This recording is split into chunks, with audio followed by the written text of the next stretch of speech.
Right. I remember looking at you on camera and asking if Miss Sunday was Robin, and you saying no. No, that did not happen. Why All Sunday isn't like all the rest of the Baroque Works agents? Because she clearly isn't. She's another Vivi. She's another someone who's successfully led a double life inside the organization. Number 4. Yeah. It's big, bold letters. It's just Nico Robin? Question mark? Yeah, I did. Yes. Let's say if Robin didn't save him, Oh yeah. he would be dead. Yeah. You know. Yeah. Which is just another one of those things. It's like, okay, what's going on with this character? Because here she saves him when she's clearly working against the interests of Sir Crocodile. You know, because I've been waiting for her character to show up. Mm-hmm. If I didn't know already that Robin becomes a member of the crew, I would be very suspicious of her. And I'll be honest with you. I'll be honest with you.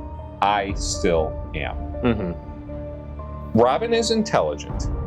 Yes. Robin is confident. In fact, I think it's the most compelling part of her character is that she's so confident. She's at ease wherever she's at.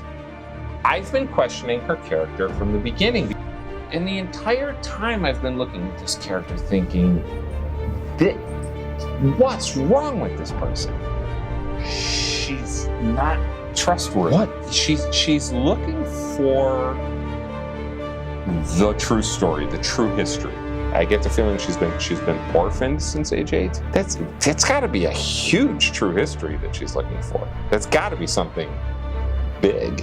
Why did Robin have a bounty on her head since age 8? The Mocktown drinkers describe Robin as bold, strong, beautiful, mysterious, and I loved this line. She literally had us all in the palm of her hand. She's resourceful. She has no qualms about stealing what they need, but she's kind. She never calls anybody by their name. You've got someone who appears to be very aloof. I do not yet know if this is just her nature or if this is a self-defense mechanism. She clearly isn't getting what she wants. So Robin is this really intriguing character because there's so many questions. Robin, another weapon. She has to guide the poneglyph information that she has read so far to the end of the Grand Line to Raftel. Robin has a goal that's different from the crew. Everybody she teams up with gets a reserving judgment on All of my suspicions are being borne out. I would be very suspicious of her.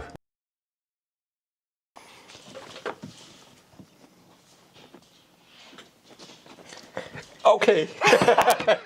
He did it. At least I wasn't in a bowling alley.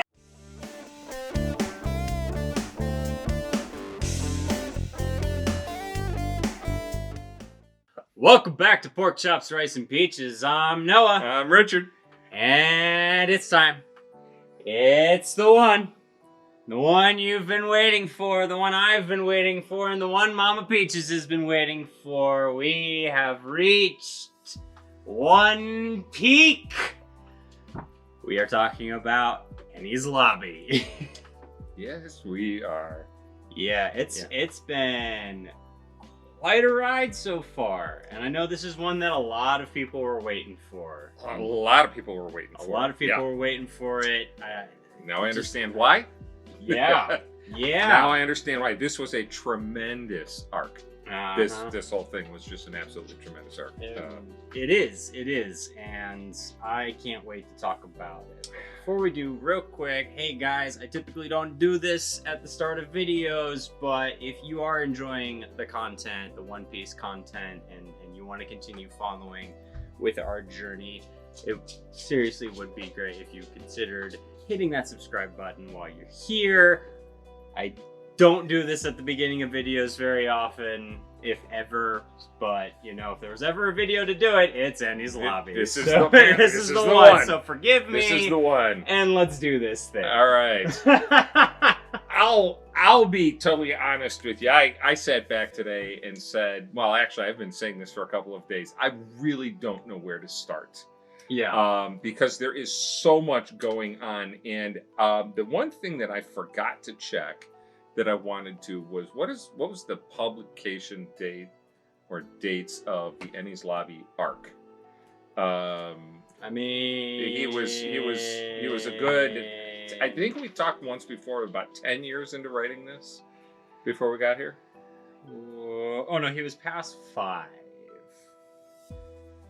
All right. He was past the 5-year point. Hold on, we can figure this out. I asked a question at the beginning to just put the brakes on the momentum before it gets going. Oh yeah, 100%. Because why not? You know what? I'll look it up. Let's just be awkward. You right? keep going. So I think we hinted at this. We talked about this, about the growth and the development of Oda as a writer and as an artist, and I think that this arc is just shows absolutely tremendous development. Okay, never mind. It would be about the.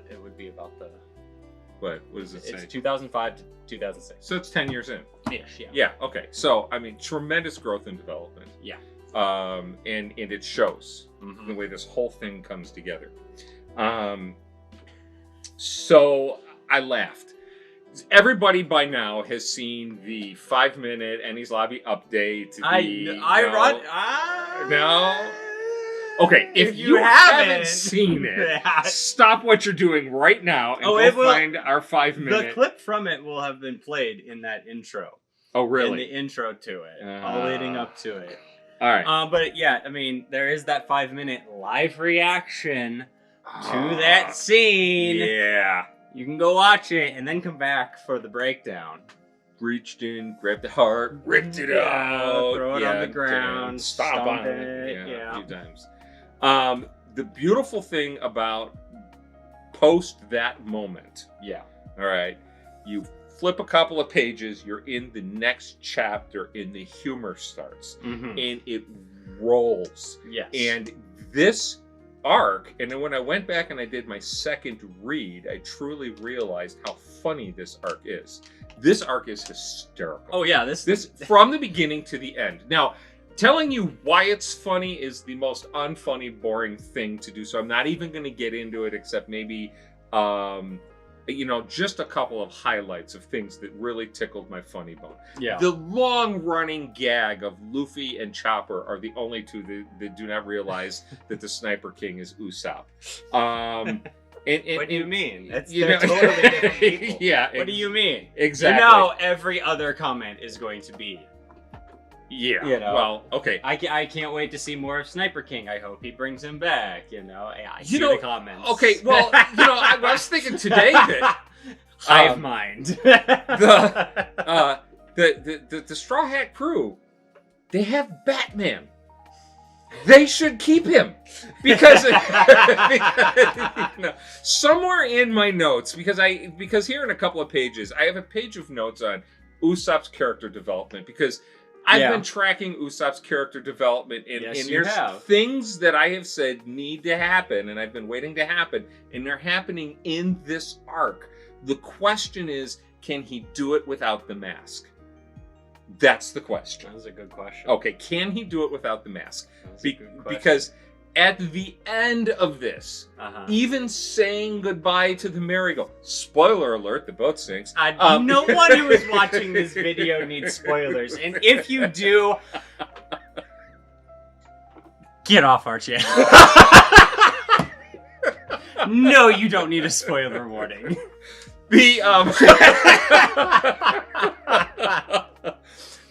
Even up to that moment, as the merry-go is going down, Usopp is standing there, arms folded across his chest, looking at Luffy and saying he was ready. Now, I have a question on that line that I'm going to post. I think I'll ask later. Yeah, okay. We'll get to that. Yeah, we'll get to that. But the thing is that you see this whole development in Usopp as a character through this whole thing. Yeah. And so the question that I have is can he do that with the mask off? And then but I had that thought about, I mean, he really is the Straw Hat Batman. Look at that stuff he's shooting out of that massive sling just that wait, it he's gets got. better. Oh, It gets I can better. imagine. I can imagine. It gets better. So, but I mean, if we're gonna go, I mean, since we're here, let's talk Usopp for a little bit. Go for it. Let's just go for it. Let's just dive right in. We have never Okay. had structure to any of our videos, and it is. I'm Damn not it! gonna It's not going to start now. We will touch touch upon it, and if we don't touch upon it, well, someone will in the comments. We might as well just go. Okay, so Whatever it is you're thinking, it will get touched upon somewhere. So you go back to the end of Longland when and I had to. I did go back and do just a little bit of pre-water research. You kind of have to. Yeah. Usopp saved Robin from Koji's stomp. Mm-hmm. You know, that was a heck of a move. Yeah. To go in there and grab her and take her away. Especially as we start to get a lot more of Aokiji's power. Just as a human, not even with his devil fruit. Right. Just like there's a whole there's a whole exploration that happens of the marine. I can't wait to get into it. All right. Let's go. No. You're talking about Usopp. We're gonna get sidetracked. Yeah, we will. Okay. His compassion for Kashi and Oimo. Yes. The compassion that he shows in the understanding and the hey guys, wait a minute. I know who you're talking about, and this is right. And that is a critical moment. The storyline does not go the way it went if he doesn't get those giants on his side and working for them. It is massive. And he didn't even know it was going to turn out that way. So he didn't. You have this side of Usopp that just makes him say, "Oh, guys, hey, wait a minute. That's a cool development. That's a very cool development." His bravery and his courage in the face of tremendous fear throughout this entire arc. And there's a point where he's running where he says to himself, this would be the perfect time to run away. And he says, no, I won't do it. Okay. Yep. And, the mask gave him a power. In hiding behind the mask, he was able to hide from himself. That's a live thought right there. Yeah. I mean, I didn't have that. There's in the notes. There's a thing about it in masks. They get explored. I bring him up a lot just because he's kind of easy to bring up because it's a very easy. Like a lot of people have enough knowledge of Spider-Man too, where if you can make a comparison to Spider-Man, most people get it. So I overuse it, but one of the funny things about Spider-Man's costume design that has become touched upon by writers is his mirrored lenses, and something that the lenses of his eyes have kind of a mirror quality to them. In a lot of the movies, and I just rewatched the first one, so I saw it even more, but in some of the movies and in some of the comics, you can really see the reflection. And it has been touched upon by some writers who are adding canon after the fact, most likely. But Peter's kind of a scared kid half the time. Yes, he is. And the reflective glasses force people to look at themselves and not the scared kid underneath. Yes. The mask protects the kid underneath. And that's exactly what's happening with Usopp. And more importantly, it's not just protecting against the enemies. I think deep down Usopp realizes that mask or no mask, it ain't gonna make a difference against, the people they're up against. They don't care who is fighting them. It's protecting him from Luffy. In his mind. It could be. It could be. It's very interesting. He's also he's hiding from Luffy. And he's trying to hide from the Straw Hats. He cannot believe that they don't know him.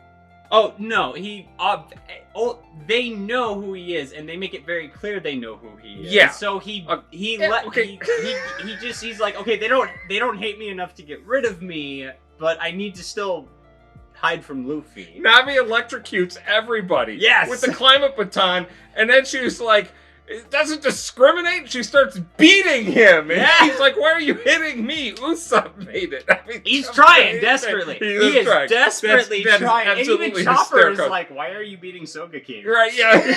So, We joke about it. It's funny, but it makes it that much better when he finally tears the mask off and faces Luffy. That's a great scene. It's a fantastic scene. But that's it's a fantastic scene. So the rest of my notes. Yes. He stands up to Jabra without running. Yes.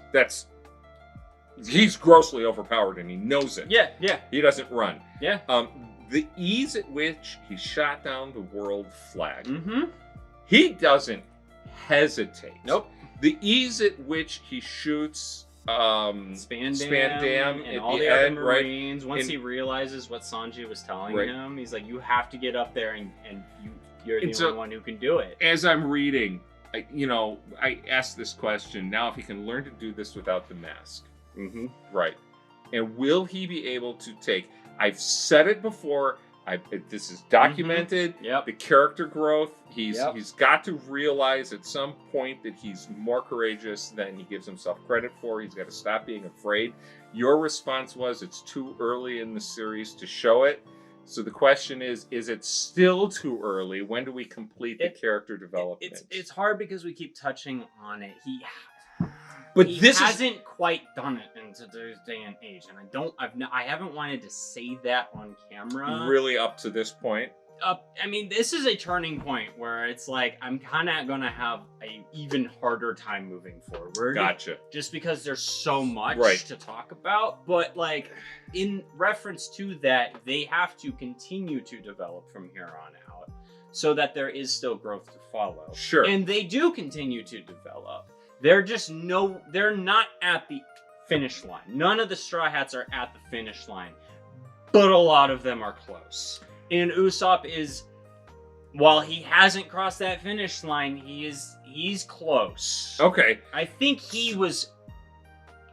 if we consider growth and development in the Straw Hats, I think Usopp, unironically, sprinted towards the finish line and is too afraid to cross it.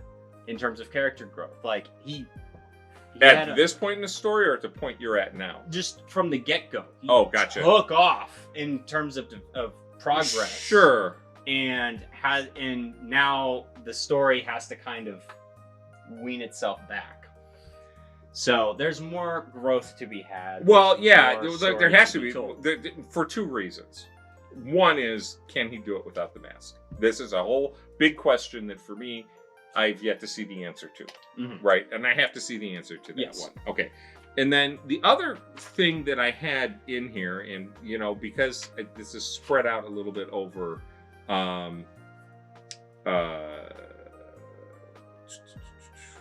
if I'm going to even be able to find it, or I'm going to have to do this from memory, and I hate when I take all the time to write. I take all the time to write, and then I can't find what it is because it's so spread out. But you have this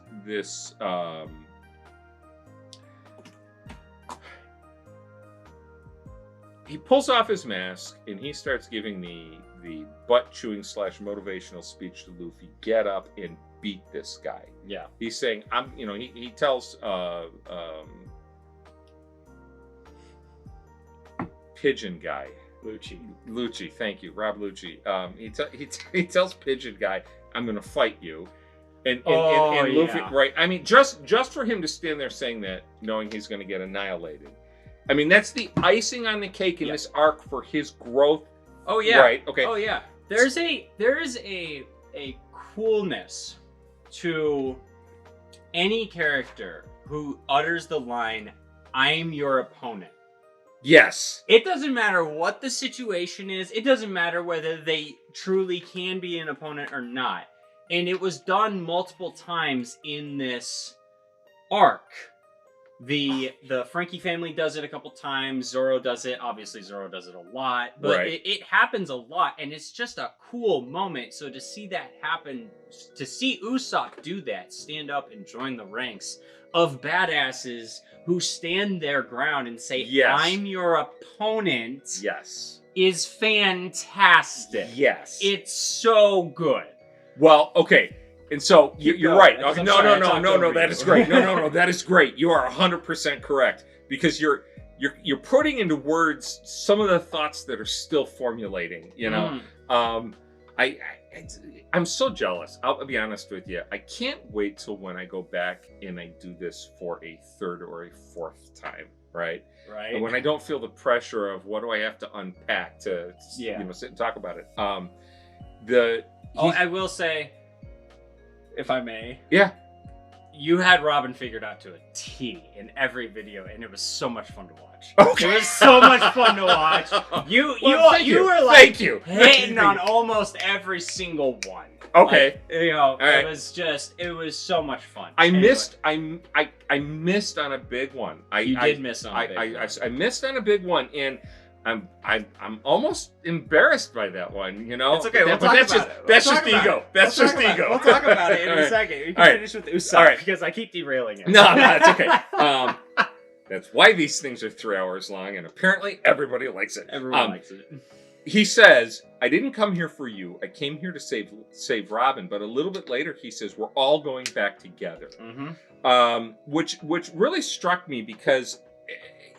Does that refer to just that moment, or does that refer to the Straw Hat crew reuniting as a crew? And I wrote my thought this afternoon. This might be the climax of the Luffy-Usopp battle that started when they parted ways with the news about the merry-go. But the falling action of this arc, that relationship needs a tremendous amount of repair. This can't be the end of that. It's not. Okay. Because on the ship, he again, as they're escaping, he's like, "Oh, Usopp got on a ship ahead of us." You know, right. And he's still wearing the mask in the Mary scene. Right.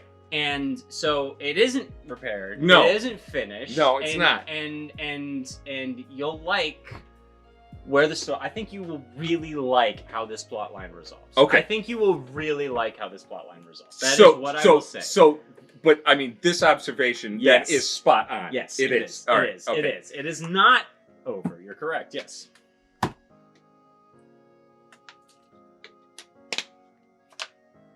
you know what's been? No, I'm not going to say it. Really? Yeah, I'm not going to say it. I'm not going to say it.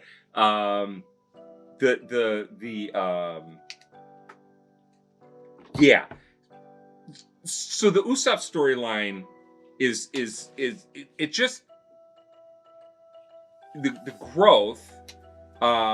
He is the person, and you can see throughout all of my notes here at the end. There are a few things that I put pictures in here, and one of the reasons why I did is I need to numb myself to the emotions of this, because this afternoon I'm sitting for the second time with tears in my eyes looking at this, and I'm just like, good. This The is title of me. this video that I had in mind is not inaccurate. Good. You know, and I'm talking to Mama Peaches tonight before I come over here, and I mentioned this, and she sits back and you could just see her sitting in the chair. You could see the emotion just resurfacing in her. Oh yeah. And like I can think of like maybe 5 times in 30 years I've seen your mother tear up or actually cry.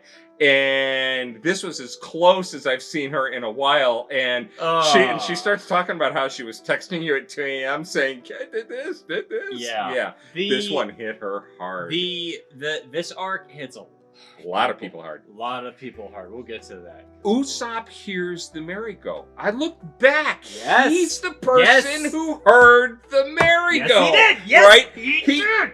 He's the person who heard jump into the sea. Yes, this connection that he has with this boat is incredible. And he heard her on Skypiea. He already had that connection. Yes, he did. He did. And that's a critical setup moment. Yes. Usopp tells Zoro at the end, God, I'm going to get choked up. I just know it. This is so hard to do. Okay. We must all part someday. This is a farewell between men. I mustn't shed a single tear. And then he turns around and starts bawling his eyes out. Well, you know, with the mask on, it was kind of hard to tell. I didn't know this. Is he? It's easier to tell in the anime because it's colored, but yeah. Oh, okay. So in the black and white, it's a little bit harder to tell. Yeah. But then, you know, he says, the farewell between men, I mustn't shed a single tear. And then he says, Luffy himself is ready. And I just sat back and I just thought to myself, is he talking about Luffy already walked away from the boat once. He didn't process the loss. He didn't acknowledge the loss, but he walked away from the ship once. Yeah. And this gave him a chance to process it. Yes. This is the very purpose of a funeral. Yes. This is the very purpose of a wake. You know that this scene is called the Mary Goes Funeral. I did not Going know Mary's that. Funeral. I did It is not called know that. Going Mary's Funeral. I didn't literally need you to say that. It literally is a funeral It for is. the ship. It is. It is. So without you knowing the that, whole- good job. The whole retrospective in that chapter of each individual crew member and their memories and standing there, and it's just like, oh my, and then the reader is going along with it, and the reader is just like, curse you, Oda! You are... We can't both be crying on screen, all right? You know, I mean, it's brutal. It's so brutal. It's brutal. So brutal. And I'm looking at the pictures, I'm looking at the artwork, and the freaking head and the smile never changes, you know? No, it doesn't. It makes it worse. It makes it so much worse because you believe that the ship is smiling. You exactly. believe that the ship is smiling. The ship is happy. Yes. Now it does. Why? How did he make an entire audience cry over a f***ing boat? Is the question. How and why? How and why? Because what did I fucking hell? What did I write about Oda today? I wrote a thought on Oda as a writer and an artist. I'm curious if this has some of his sketches in it, because what I did every once in a while. I need this book. You need that one? I need this book just because. Actually, no, I need the middle book. It was in my comment about This is the book. The giraffe fruit. Oh my goodness. The whole thing with the giraffe. Kaku. With Kaku becoming a giraffe. Oda is brilliant. Yes. He's a freaking. I had this question written down in my notes too. Is he a genius? I'm gonna go with he's a genius. So I debated between the word genius or brilliant for about 2 minutes this afternoon. Oh, it is. They do exist. You know, right, cool. Good to know. Good to know. Trying to decide what is it with this man. He is absolutely brilliant because he's okay.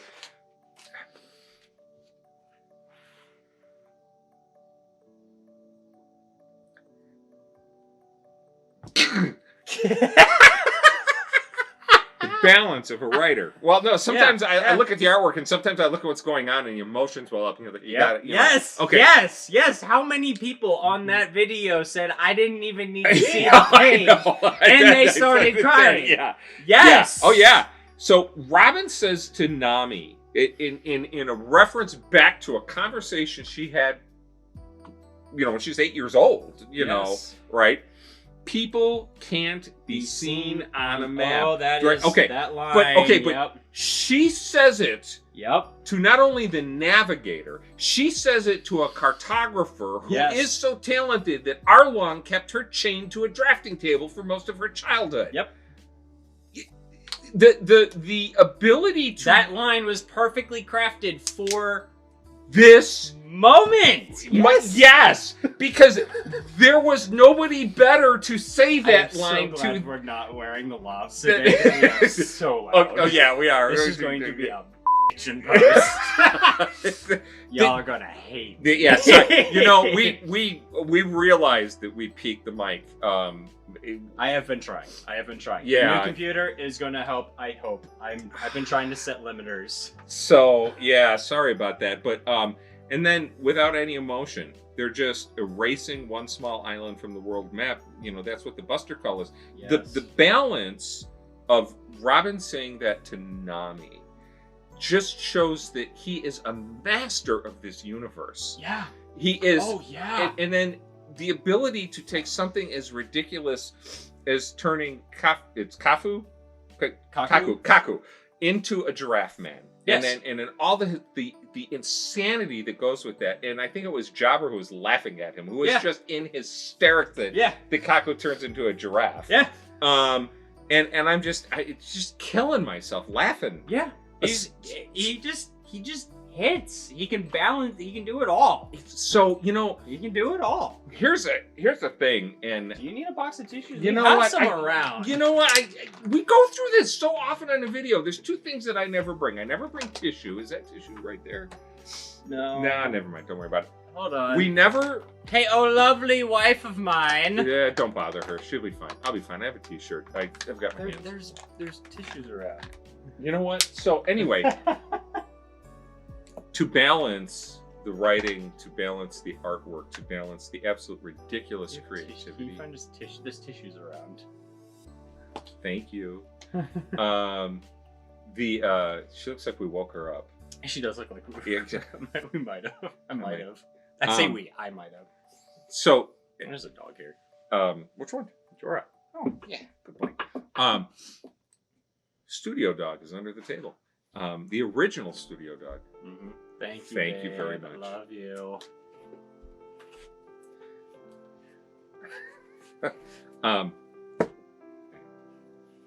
There we go.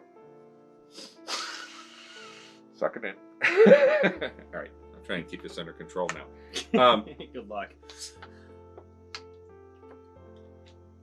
I was in a conversation the other day. Someone started mentioning the 100 books that you're supposed to read. You know, the English canon. You know, the whole thing. You know, the list of must-reads. When is Oda going to be taught? It's a question I had today. It's genuinely the phenomenon. You are among. It's starting to become like a community on YouTube. There's a bunch of lit majors and lit teachers and book enthusiasts who are jumping into One Piece and realizing that they put it alongside some of the greats in terms of writing. Oh, yes. Because well, I mean, here's the thing, and not to make direct comparisons, because everyone has their own style, and it would be wrong to compare two people who have completely different writing styles, but are both great at it. I mean, One Piece is still ongoing. Right. One Piece needs to escape the mold. You know, One Piece has to finish first. We need to see how everything ends, because if it honestly has a horrible ending, that could spell disaster for a lot of people. But I have a hard time believing that this will not have at least a satisfying ending. I can only think of one scenario where this is a horrible ending, and that is that Oda passes away before he finishes it. Yes, that would be a horrible scenario, and that's why everyone is hoping that the man stays healthy. Because we have seen what happens when other people take over. Yeah. And then the other thing is that Mr. Oda, please put it in your will. Please put it in writing that no one is to ever revive this series after you are gone. Once it's done, it's done. Let it be, because there's nothing worse than... He has full, as far as I'm aware, he has full control. So, well, his estate needs to. Yeah, he needs to put it into writing. Yeah, you know? yeah. It needs to be done. I'm sorry. It's all good. Okay, so anyways, so Usopp's development, phenomenal. Yes, absolutely. Really, I'm absolutely thrilled with Usopp's character growth in this arc. The Straw Hat Pirates as a team have developed tremendously Yes. across Water 7 Yep. and specifically across Enies Lobby. Yes. Yes. Because every character has developed and shown strength that they didn't have before. Yes. And every character has developed in a way that makes the entire Straw Hat team that much better. So I'm taking half my notes. I'm messing with you. So the team as a character, the crew as a character, the flag, which has which oh, I you know what? didn't put up. Oh yeah, No, because I told you we were supposed to put that up for this one. It's up, so it's over there. Hold on. Yeah, we need the flag up for scoot this. over just real quick. I mean, just Yeah. there we go. Even better. All right. It's glaring on the screen, so we're gonna turn that. Well, that's about as low as it's gonna get. It's a straw hat light. Oh, now we know. That's Now cool. we know. Anyway, it's back there. I need one of those. Anyway, So Nami. Nami's a bit unevenly written. You know, I keep going back to the fight in Alabasta where she's running for her life. Yes. And I believe in the Alabasta video, I kind of complained about that a little bit. Yeah. Nami is learning how to use this climate baton. And she's actually becoming very, very good with it. Yes. And as Usopp is developing the tech in it. Yes.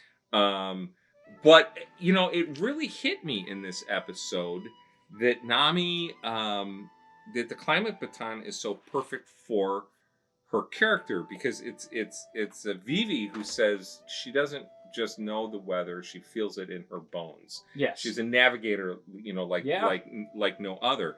And so her having that is fantastic. Her fight against Kalifa is this huge character development for her because she's not scared, or she's not trying to run like she was in Alabasta. Right. Not once. No. Anytime she was moving, anytime she was running, she was still focused on the fight. She wasn't backing down. She was not only focused on the fight, she was focused on Kalifa's powers and looking for the weakness the same way Luffy goes into a fight and just waits to figure out the powers and the weakness. It was the same strategy. Yep. She did it without fear. Yep. Of course, now, Kalifa is, in her arrogance, is like a cat playing with her food. Yes. Right. Okay.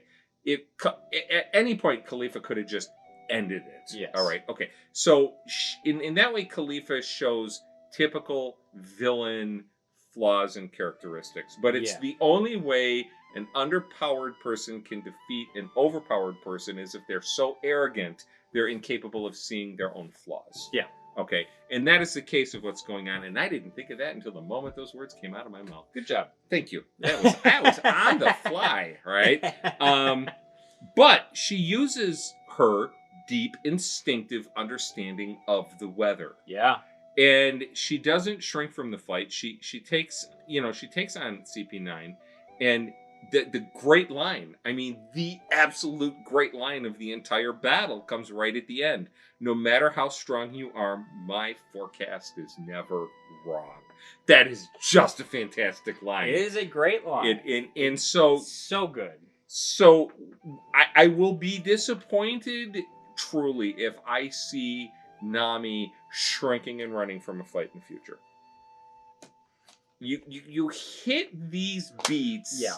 And it's like, if you can stand up to CP9 and win, you've got to carry that moving forward. There's more powerful people out there, and that's vastly more powerful people out there. That's a whole nother conversation. Yeah. Because and I think it's hard to believe when you're reading it. No, but yeah, no. I mean, it is hard to believe how many. So I'll say this. In hindsight, and this is completely with hindsight, Enies Lobby looks kind of pathetic next to what comes later. And it's like, it's hard to, it looks criminally underprotected when you compare it to stuff that comes in the future. However, there's factors at play. I get it. It's just really amusing. Can't you say the same thing about Alabasta in Baroque works compared to Enies Lobby? 100%. Right. You can. Yes. That's why it's so... There's other factors at play. Like I said, there's other factors at play in it. I still can't talk about those quite yet. That's okay. We're That's not okay. there yet. That's okay. The trap in this sort of writing. Mm-hmm. You give somebody X amount of power and ability. In order for there to be a challenge, there has to be someone stronger. Yes. In order for this person to win, they have to overcome that challenge. It is the trap of snowballs. I call it tiered power system. Okay. Tiered power system, aka there's one power system at play in the universe.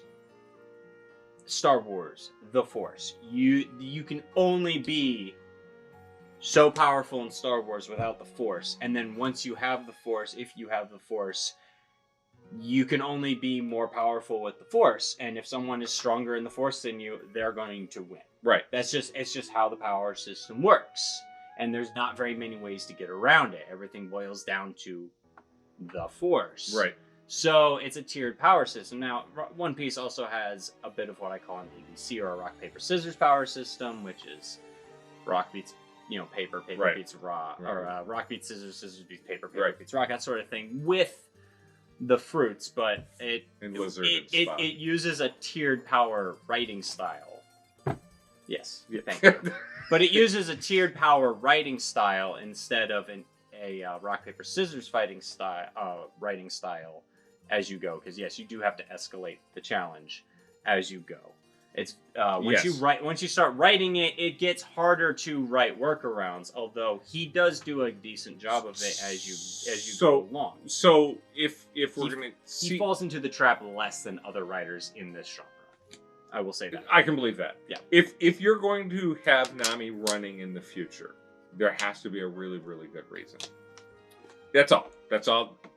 Because she's going to have to, since she's not part of the monster trio. Yeah. There's going to be moments where she's going to be overmatched, overpowered, or just not able to engage in the fight. Yeah. But to this point, having her at that point, fighting that battle. Yes. No. Winning that 100%. Battle. Absolute tremendous character development, and the character arc is really going in the right direction with that. Yes. So I mean, that was part of that.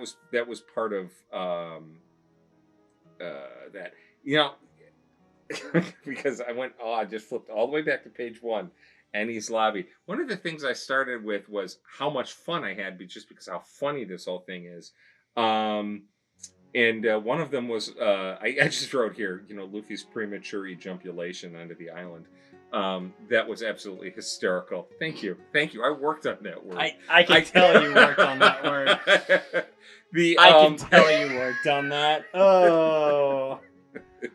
And everyone is so shocked that he's like, we had a plan. Luffy doesn't pay attention to plans. He just goes. He said, Zoro and Sanji are sitting there like, yeah, we should have seen this coming. Yeah, exactly. Exactly. He said, I have some moves I want to try out. Yeah. Right, And now we know what those are. Well, okay, and then that was followed up Ally Robot. Yes. Ally Robot was hysterical. Oh, yes. my goodness, it was. That was funny. Fukuro assessing the power levels. Now, I'm not entirely certain why that whole thing needed to be in there. I think it speaks to the arrogance of the CP9. They're very arrogant towards one another. I think that's part of it. I think it helps sow the division among the CP9 agents. Gotcha. They do not fight as a team. It never comes back up. Well, okay. It never comes back. It never comes back up. It does not matter. It's also a shot. It's an excuse to take a shot at Spandam, which is always fun. And the shot at Spandam was my note right here. He's a 9. Right? Yeah. It's just like, that was great. And then, of course, Luffy stretching before the Bluno fight, right? Come on, man. Yeah. It's just these little things. You need to stretch. The rubber man needs to stretch. Yeah. The absurdity of the rubber man needing to stretch. Yeah. And then the first time I came across Frankie's coup de bout, I'm like, okay, this is hysterical. But that coup de bout would become such an integral fighting technique through this whole thing was a riot. Coup de vent. Right. He has two. He has the one with his hands. Right. But then he has the one where he farts. Yeah, exactly. It's just... Yes, it's hilarious. Spandam's a one-dimensional cardboard cutout bully. Yep. Dangerous, delusional, and power-hungry. Yep. How CP9 tolerates him when they could squash him easier than they could squash Usopp. Because they are allied with the world government, and he's a nepo baby. So yeah, he's very definitely a nepo baby. Oh yeah. So when Robin argues with Spandam about the deal she made for the Straw Hats, this is one interesting thing here. Yeah. His response is very Western interpretation of pirates legalism. Yes. It could have been. Now I'm going to forget the character's name. Yeah, never mind. Johnny Depp's nemesis. Barbossa. I could hear Barbossa saying the same thing. You know, that's very Barbossa. I let them leave Water 7. Yeah, that sort of, that type of thing. And that's all that was in the accord. Yeah, exactly. Yeah. No, it is, because that's exactly what he pulls in the movie. Barbossa. Yeah. That's exactly. So you're right. In a world that is not really Loopholes traditional Western piratism, there was that moment that was very much so. And it came from a world government official. Yeah.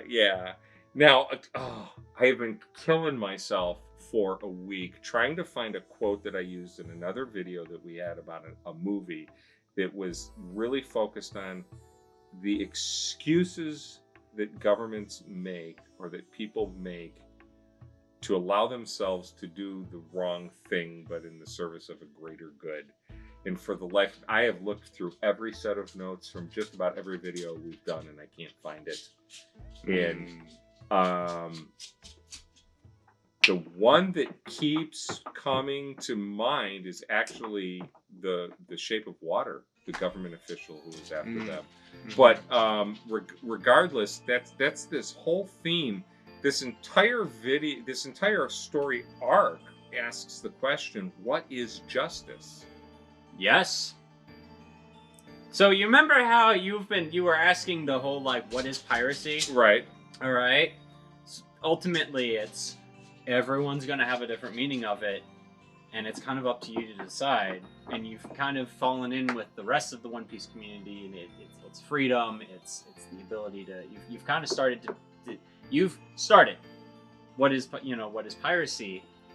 But it's an ever evolving question, because as you meet more people who have in the story who have different takes on what it means to be a pirate. I mean, We've met Luffy, we've met, the Marines have their own view of it. Smoker has a view of it. Right. Roger obviously had a view of it because he was the pirate king. Right. Shanks has a meaning Yep. of it. Buggy was his own brand. Yep. And then you meet people like Bellamy. And he has a completely opposite view as a pirate from Luffy, and it just you get this. So now we have another question that is being posed, and is the opposite question to what is a pirate. It is what is justice. They are the two sides of the coin. Yes.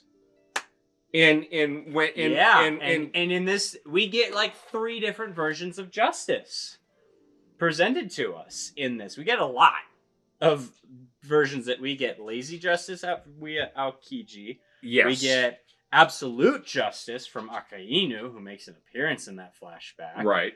And then you get dark justice from Lucci.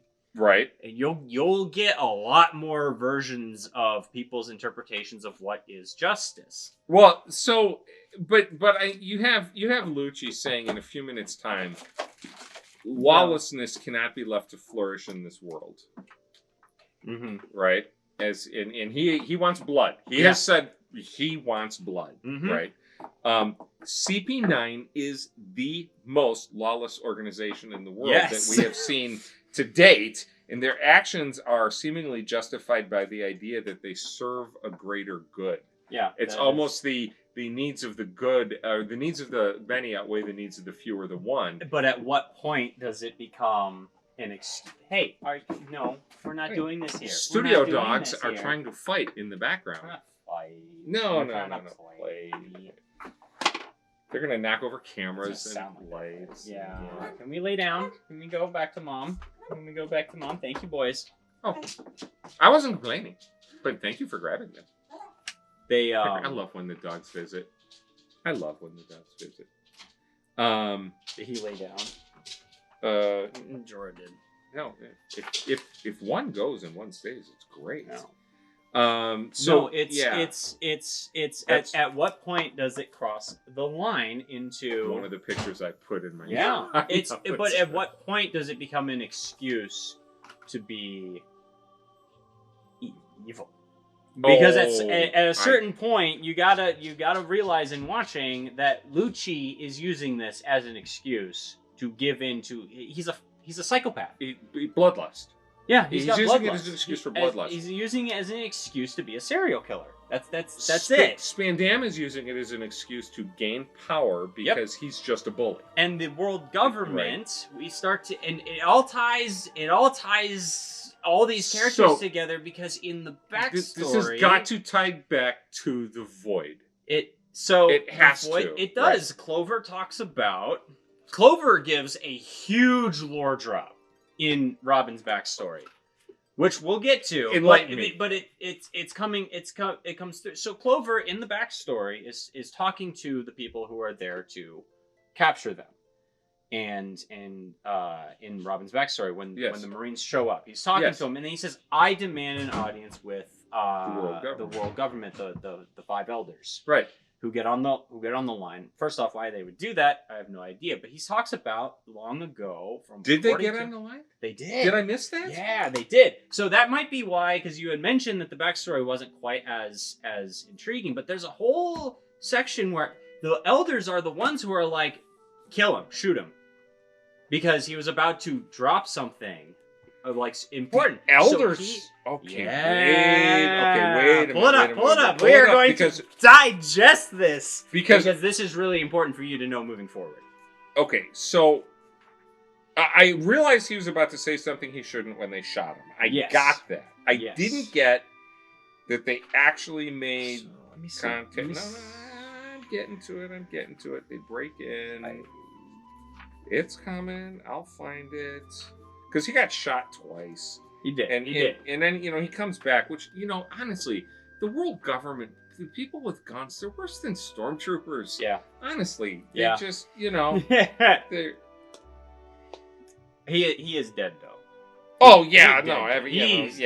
He's not coming back. But the whole thing about, he gives this whole lecture about, the ancient readings. Okay, here it is. I've got it.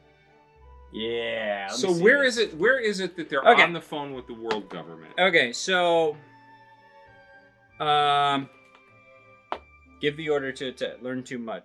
O'Hara has learned too much. Give the order to attack. That's all them talking. Okay, so so remember the elders are there they are. They're right there. Just what is it you're implying? So all the speech bubbles that's in the double line speech bubble is them. I missed that. So here's what he says. Here's what he says. All right. You're not fooling us, elders. How dare you, insolent fool. You are speaking to the ones who stand at the apex of the world.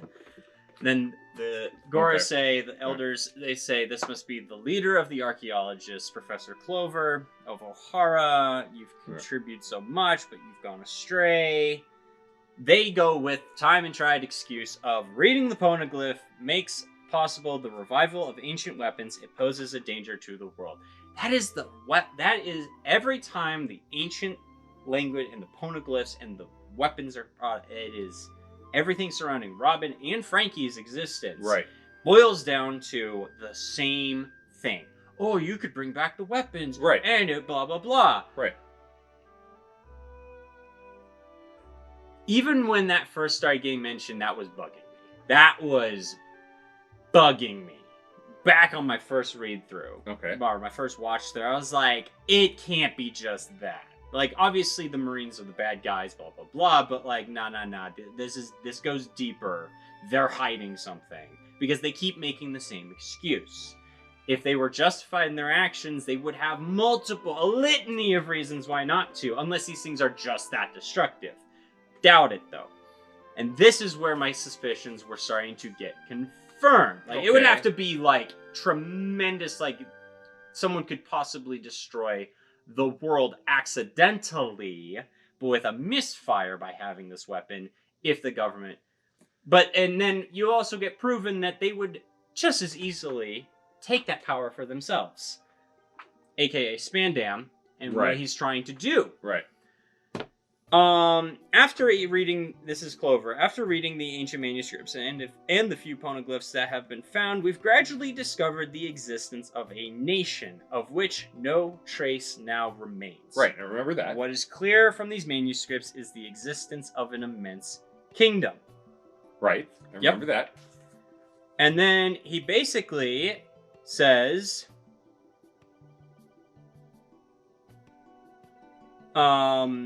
Where is it? It appears that they once had enormous power, but all information about this kingdom has been relentlessly erased. It is probable that these people understood they would be destroyed by this alliance of nations, later called the world government, so they carved the truth of their existence onto pieces of stone, which survive to this day, known as the poneglyphs. Pieces of stone that are indestructible. Yes. I see, and then the elders are like, well, that's an audacious hypothesis. Yeah. And then... No, it's not. So, he says, without a doubt, the so-called ancient weapons could destroy the world. However, and more importantly, history will reveal that the very existence and idea of this kingdom is in fact what the world government finds so threatening. Is that not so? And then he says the key thing, we still don't know the nature of this threat, but the key is this ancient kingdom that once thrived, and its name was, and then he gets shot. Right.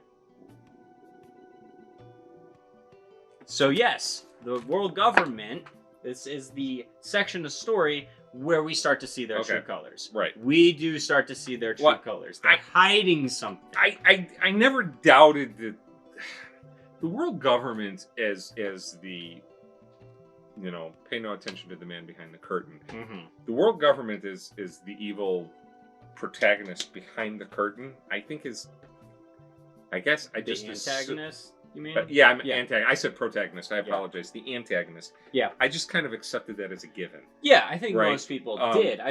But I honestly, going through that twice, I don't think it hit is like, thank you for pointing that out.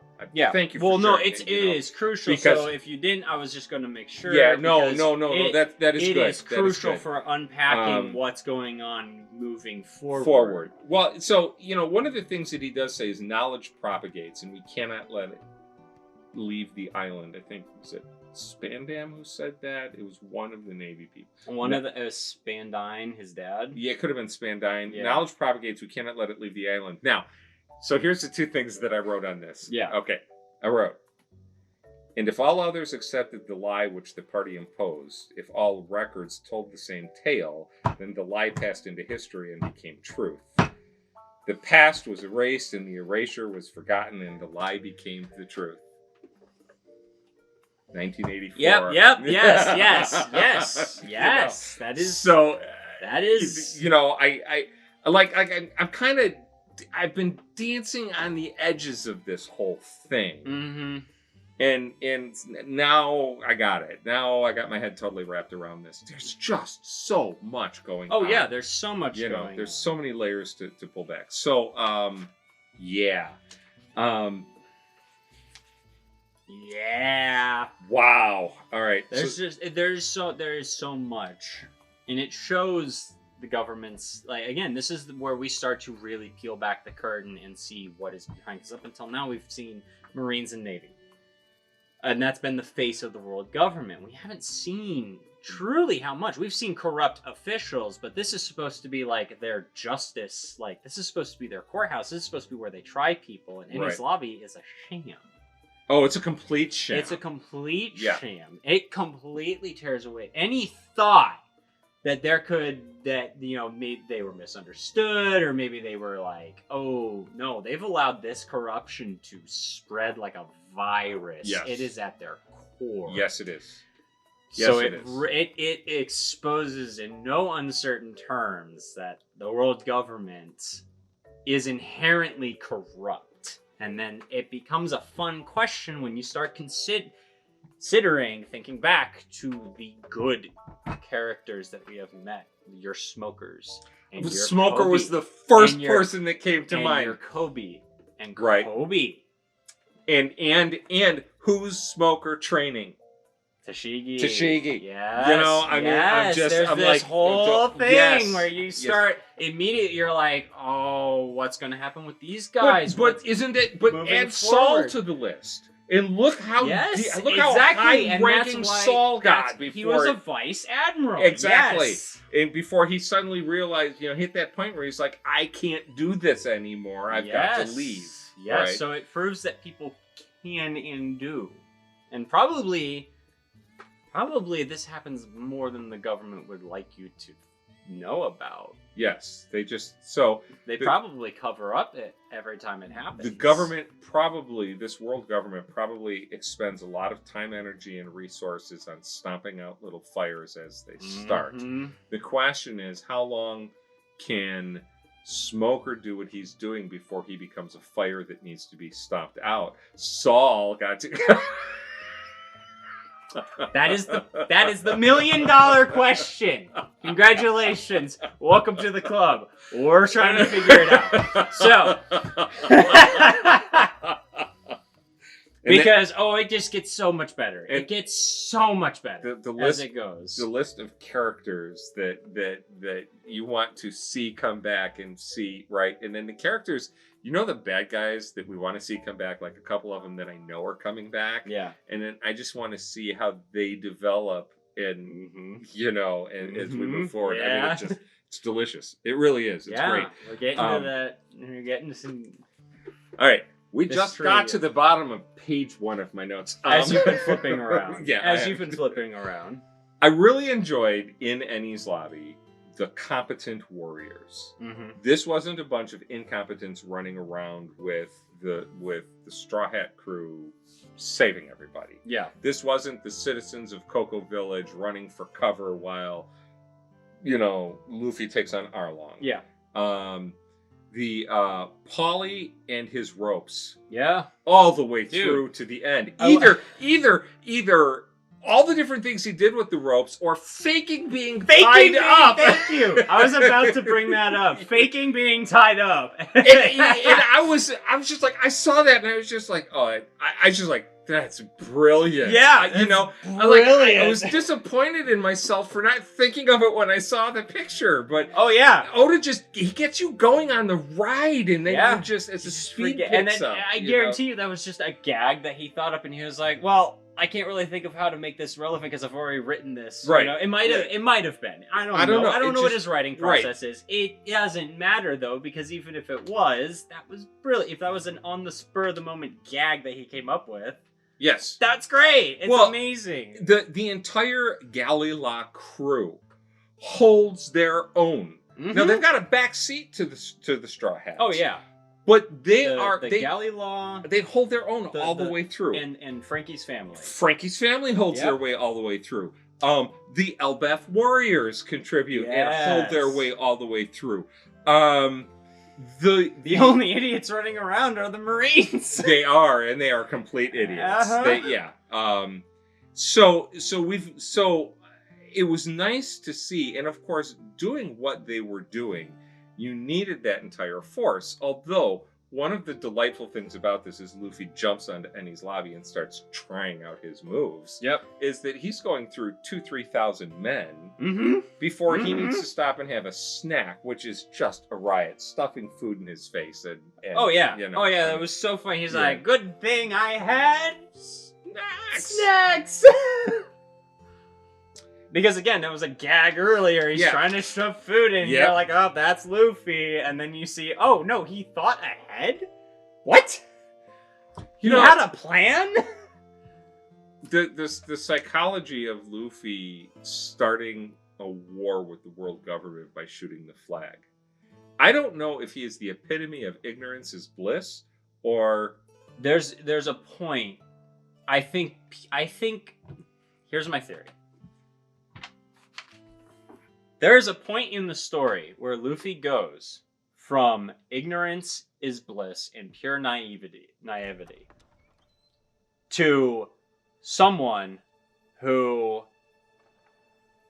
deserves to become the Pirate King, who is competent, intelligent, and capable. And I think that point in the story is different for everyone who reads the fucking manga. okay, I think that Whoa. point is different because okay. I think it takes different things to convince people of Luffy's inherent intelligence. Because Luffy I think there is many points, if you're analyzing the story, where you could say this is the turning point for Luffy. You could say that in a ton of different points in the story. But I think what matters in this case, it doesn't matter which one is the intended turning point. I don't think it matters. I think it matters when does it happen for the individual reader. So I have a question for our followers. And I love it when you participate in these things. Absolutely love it. And I try to read every single comment that comes across. Except for the ones that are labeled spoilers, because you guys are so wonderful about that. No, I love those comments because I just skip them. Exactly. They're so have to good write- about it. Yeah, you Yeah. guys are so great about that. Okay, so here's the thing. Simple question. This character development moment that you're talking about, where he becomes the competent captain who can become When the did pirate. you realize So, it? but at this point in the video, you can't say here or in an arc in the future we haven't covered. So here or later. You could That's what I'd really like to know. Here or later in your before comments. Enies Lobby, or after Enies Lobby. There you go. That's it. Yeah, I would love that. You know, Well, they could say arc name. I suppose they could say an arc Like name. you could say, oh, it was. Give an arc name without details. It was Whole Cake Island. There we There go. you go. Because Yeah, I you won't could do know. that. I You won't know could what the say hell it's that means. Wano. Exactly. Right. Yeah. You Okay. won't, I won't. because if Okay. it's something that you don't know what it is, then Right. it's obviously Yeah. coming up. Arc name. And When then does- you could put your spoilers, and he won't read from there. Still, we got a system. Still put the word spoiler, please, because otherwise I'll read. But Yeah, but they could put. Yeah. Anyway. yeah. Anyways, that'd you're be smart. great. You'll figure it out. That'd be great. It'd be I would great. love that. I would love that, 'cause that's a when great did question. Luffy become competent for you? That's great. It just occurred to me. I'm like, I think it does, but I think it does happen for different people, because I think some people would say Arlong Park when when he figures out Nami, when he has Nami to a T. Right, Some people right. would be like, this guy gets it. He's not the idiot that everyone makes him. He's not the complete idiot that everyone makes him. Yeah, that would be too early There's for a me. level of. See, I Right. think some people would. Right. I think some people would. I think a lot of people would wait until this, because for me, I think it was this moment, because there is, in my mind, there is no way he stands on that wall hearing what Spandam and all the rest are telling him about the flag, about the world government, about the allied nations. There is not a single atom in my existence that believes he did not know what he was doing. He 100 to me, that is my moment. I think 100% he knew what it meant to shoot that flag, and he did it just to spite them. I think he was being a little petty and a little, oh yeah, let's do it. And I'm not afraid of it. I think he was dead serious and knew exactly what he was doing. So how do we want to, write that question? Because this is a video for at the end.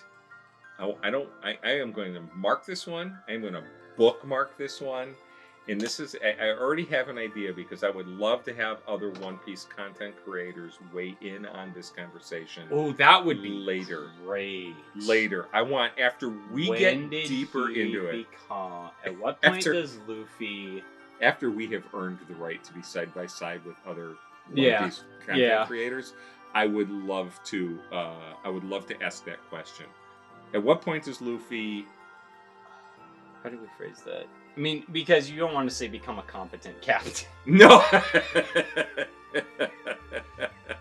He's apologizing to the merry-go for all of his mistakes. At what point does Luffy... earn the right to be the Pirate King? At what point did Luffy...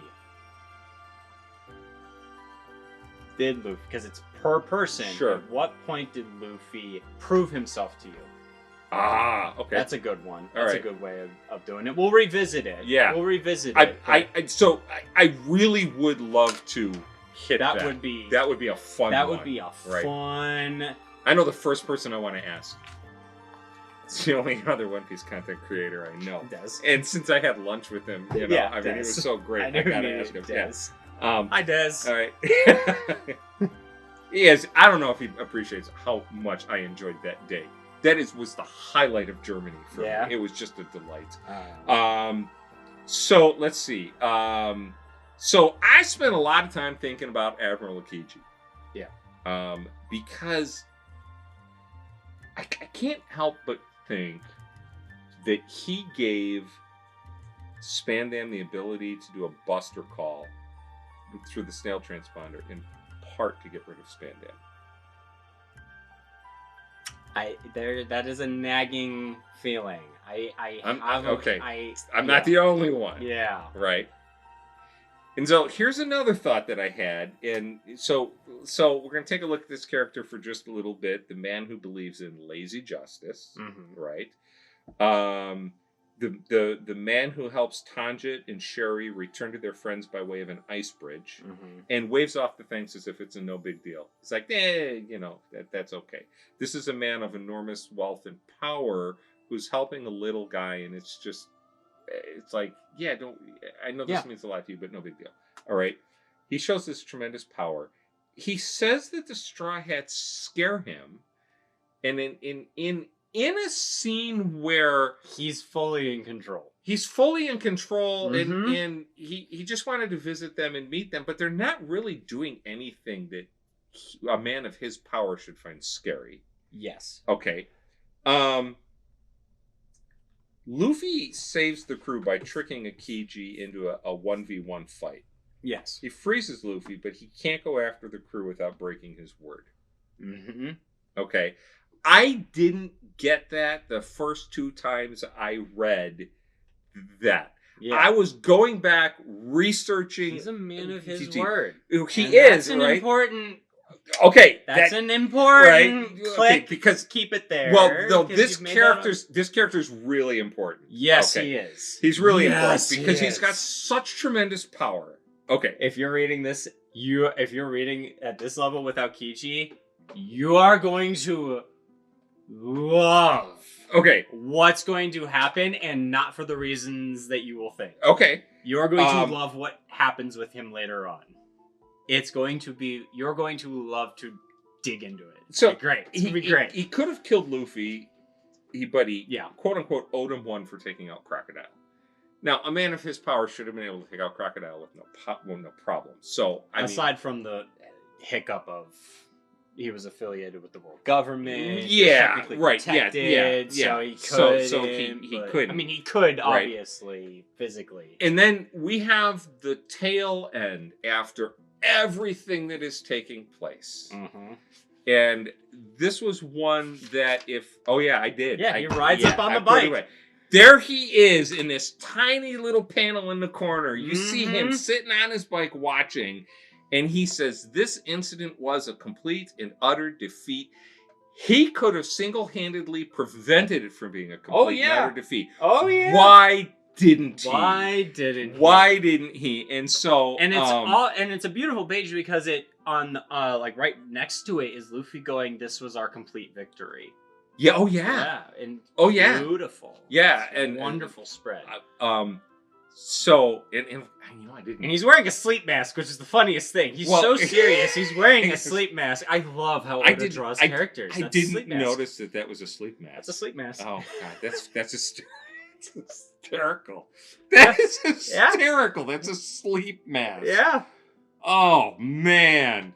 If you can't see, he has the pictures taped in his notebook. I taped them. Some of them. Okay. Some of them. There are 35 pictures in a file on our shared drive for you to flash up. Oh, I appreciate that. That's very helpful. Because I have so many of them. Somebody once commented about the tabs. Yeah, I'm loaded with them on It this was one. very early on. People were very excited to see that you were taking it this seriously. Well, this is the way I read. And this is I can't turn my mind off, and I can't shut my mind down from the way I do things. So, anyways. So here's the thought. Now, I know that this isn't right. I'm just going to say it right now. I know this isn't right. But I started to wonder if Aokiji was Robin's father. And the only reason I started to wonder why Aokiji was Robin's father was because he's showing so much mercy where Robin is concerned. Yeah. When he has the ability to just annihilate them all. Well... I can see why you would think that.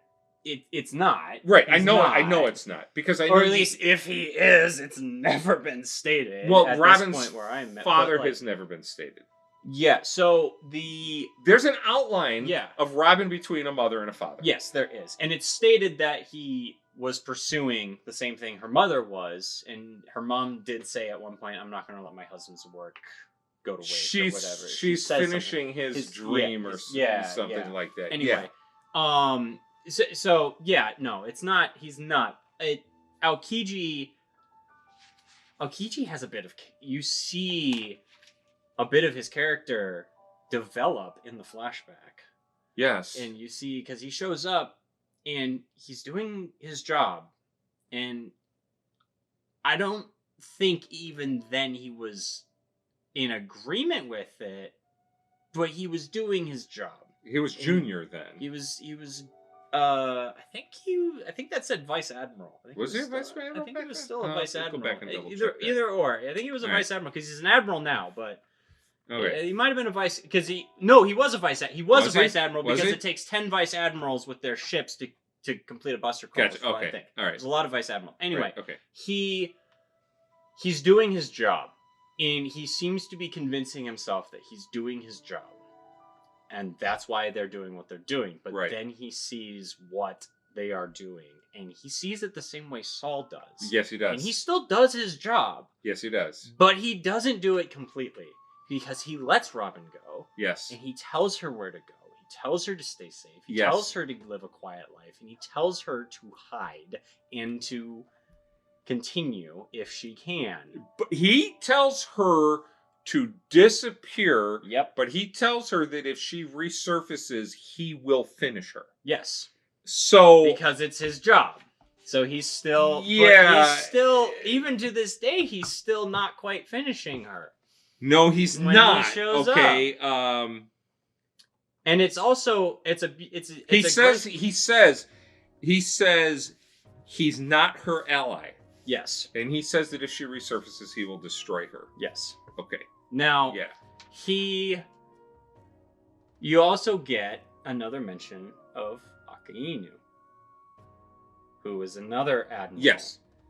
The three that were named. Yes. Kizaru, Aokiji, and Akainu. I wrote them all down in here. Yeah, you did. Way back. Yeah, it doesn't matter. Yeah. But you do see him in this. Yes, you do. And you see him declare absolute justice as he shoots a ship of innocent civilians who had nothing to do with it. Yes. Yes. And you see Aokiji's reaction to it. Yes. Yes. And that's the turning point. I caught all of that. Oh yeah. I would be upset if you hadn't. No, I caught all of that. But it's just setting more of the stage for what's going on. What's going on with Aokiji? So yeah, what's feeding him? He's going to be an interesting character to follow, to track. Most definitely. Yeah. Character. Watches from his bike and doesn't interfere. So yeah, especially considering this second latest arc. Oh. Yeah. Oh, I got some rereading to do. 5 years from now, I'm gonna. Yeah. All right. The backstory. You know, like I told you in our little, piece. The backstory is predictable as it was. Yeah. The spot hit me like it hits everybody. It just did. In the backstory or the I want to Well, the backstory jumps right into I Want to Live. I mean, they're like together. They're right you there. Flip a page and it's right there. But is it, my question being though, was it there are moments in the backstory that just get me. The moments in the backstory really didn't get me. In fact, I found myself so angry at Olvia. I figured that was potentially going to be your reaction, because it asks the question: is what she's researching worth abandoning her child for? And that question, is there something so important that it is worth abandoning your family to pursue it? And the only way Olvia will be justified in her actions is if the story tells me that there was something worth abandoning her for. And that remains to be seen. Otherwise, I'm sitting here today thinking to myself, I am a 60-year-old father of 3, about to become a grandfather. I am not the target audience for this series. And I'm seeing what she's doing, and I'm not seeing the justification for what she's doing. And I'm thinking, woman, you did Robin dirty. She did. You did her dirty. Yeah. And all that tearful, joyful mother-daughter reunion crap that happened, I wasn't buying it for a second. I found myself physically being angry with the character. Yeah, I got that on the I'm rereading even the first time. I'm like, this is really hard to justify. Now, the thing eventually that you have to come around to is the answer to that question: was her work so important? Because the way she's written in the flashback, and that is the scene that gets me, because I'm not viewing it from the Olvia gets to meet her daughter again. I'm not viewing it as the mother is reuniting with her daughter. I'm viewing this as the poor fucking kid is finally getting some closure for once in her fucking life.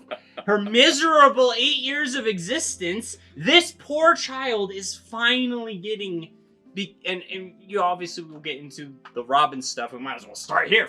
I don't know. Everyone, I think it is a damn near universal experience, has felt like the outcast at least once in their life, to varying levels. I think 99%. I think you would have to be kind of a psycho to not, honestly, or have some extenuating circumstances. Everyone, I believe, has felt abandoned, or as an outcast, or like they don't belong. And that is where I think that's why Robin's backstory leading into the I Want to Live moment hits so hard. Because I don't think it matters if it was, I'm just the new kid at school and I don't know anyone and I feel excluded and I feel like an outcast, or whether you've had some horrendous trauma in your past that you have fought through. I think it touches that core universal experience. Okay. Yes. And I think, some of the other Straw Hat backstory, there's a lot of loss in Straw Hat backstories. Very few people overall have been chained to a desk to be a cartographer. A lot of people have been imprisoned by in many different ways. But Nami's backstory isn't going to hit everyone in the same way if you haven't been through that experience. That sort of is where I'm getting at. Sure. Not everyone lost their parent at a young age like Usopp. Not everyone grew up in a kitchen with a bunch of cooks and a dude chopped off his leg to save you. Right. Like Sanji. Right. Yeah. But, while those backstories still can hit and still can get you feeling emotional and doing all that, I think Robin and her story up to the I want to live moment, because all it is setting up for that moment. Sure. It's all setting up. I think it hits a universal feeling in 90% of the people who read it. Okay. I think that's why it works so well. So even if the backstory itself doesn't hit, I think the setup it does. Because all it's doing is showing you why Robin views herself as her life is meaningless. Because she does. Well, okay. She's been told her entire life that she's a monster. Yes. She's been told by children. That's as bad as what was done to Chopper. Yes. It was. Yes. Different circumstances. Yes. It's kind of worse because at least Chopper, there's a little understanding there by people getting freaked out by a talking animal. Right. There's at least some you can give the tiniest bit of leeway. Sure. From Chopper's perspective. Right. Which is what we're reading. But with Robin, the kids are throwing rocks at her, and it's the first thing you see in her backstory. Do we learn when she ate the Nope. devil fruit or anything Nope. like that? She Because just had she's it. got those powers She's from a very young age. Yes, she does. And so she's labeled a monster. But can't you understand why kids would look at a power like that and call her a monster? I mean, I'll be real. I would have thought that was the coolest thing when I was 8 years old. If I could make friends with the person who could do that, like, oh man, there would be. No. Actually, no. Those kids are little monsters. Those kids are the true little shits. And I don't feel bad that they were on that boat that Akainu blew up. You know what? F it. No, I don't. Because if I was an 8-year-old kid and there's a girl down the street who could do that shit, who could swing from trees and just sprout arms anywhere and do cool shit, or listen to what the grown-ups are saying from all the way back there because she could sprout a mirror on the wall and listen. That would be a cool thing. That'd be the coolest shit ever! I would want to be that person's best friend for life! No, you. No, those kids deserved it. Anyway. Our family values rating just went down the toilet. Bleep, bleep, bleep, bleep, bleep. We are so far into this video, YouTube doesn't care anymore. But no, she's been labeled as a monster by literally everyone for basically no reason, and she gets rejected over and over. Even the people. Yeah, so she's living with her aunt and uncle, I think is what is established in post. Yeah, it is. It is. That those were her aunt and uncle who couldn't have cared less about her, which is just awful. She was living with the Dursleys. Yeah, exactly. So, but she's labeled as a monster by the kids, and when she defends herself, she's labeled as a monster by the adults of the kids. Yep. Hate Karens. And then she goes to the Scholars, which is her refuge, and she says she wants to join them in their work. Now, of course, this is where I understand, because the Scholars are thinking as adults, we're taking on this threat that we know could cost us our lives, and we don't want to involve a kid. They tell her she can't, and they exclude her from that research out of care for her, because they understand what she, as an 8-year-old, doesn't. Right. And the thing that really hurts about that backstory reading it is that she's just an 8-year-old kid who, for being as smart as she is, doesn't understand why her life is the way it is. And due to almost no fault of her own at this point, she does not understand. She doesn't understand why her mom left. She doesn't understand why her family hates her. What's her motivation for becoming an archaeologist at age 8? So that her mom would be proud of her. So that her mom would take her with. Yes. She's trying to Yeah. win her mom's approval. Yes. She's going through... And she doesn't realize, because, and this is where I'm getting back that, to Olvia. That hurt. That Yes. one hit. Yes. That fact hurts. That hurts. And, you know, be as mad as Olvia as you want. Again, we're not seeing this from her perspective. We don't know, ultimately, Right. if it was worth abandoning her kid. Right. If we take that out of perspective and we look at just her, and we look at how the story is written, Olvia did love her. I believe that. I never believe questioned that. Yep, I never yep. questioned that. And you believe that she does, that she, that she's sorry, that she had to. That she believes that she had to. I believe that. So that's where it really, really hits in the backstory, is because you see it from Robin's perspective. Right. For me, see it from Robin's perspective, and you see this kid who has never felt true acceptance. And that's the thing about Robin throughout her life. She's never been truly accepted for who she is. And the line you just said kind of helps back this point, is that she was doing something for her mother's acceptance so she could go with. Right. Because she thinks Robin has basically been shown through her life that in order to be accepted, you have to be useful. Because everyone who has taken her in and provided for her has had a limit to how far they're willing to help her. Yes. Until she met the Straw Hats. Well... Until she met Luffy, who does not care that she can read an ancient language, who does not care that she has the power to resurrect an ancient weapon. He wants her for her. He has accepted her. He wants Robin for Robin. He wants the person, not the ability, not the talent, not the language, not the powers. He wants the person. We should go back in time to that moment, and we had this conversation. Okay? Mm-hmm. This is going way back. Mm-hmm. She's the first member of the crew that asked to be able to join. Yep. All right. We don't know why. We don't know her motivation. We don't know her backstory. We know that she's a formidable opponent. Mm-hmm. We know that she is an assassin. Mm-hmm. Right? We know that she has this devil fruit power. The balancing act that I think I can stop worrying about now. Yeah, you can stop worrying about it now. She's here for good. Right, no, she's here for good. And this is the point where we can start worrying about it. But we go back in time with all the observations I've made about Robin. Mm-hmm.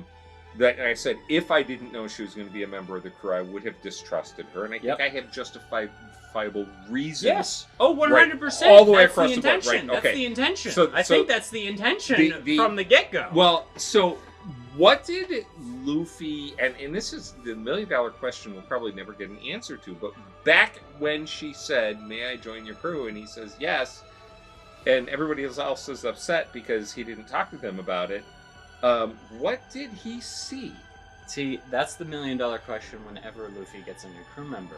What does he see? What does he? Yeah. What does he see? Because it's obvious. Because he hasn't Usopp. He has a Nami. Right. You know, if Luffy wanted the most efficient crew to go become the Pirate King, he would have recruited nothing but Zoros and Sanjis along their journey. He would have picked out the best fighters who were halfway good at any of the jobs, right, and would have kept going.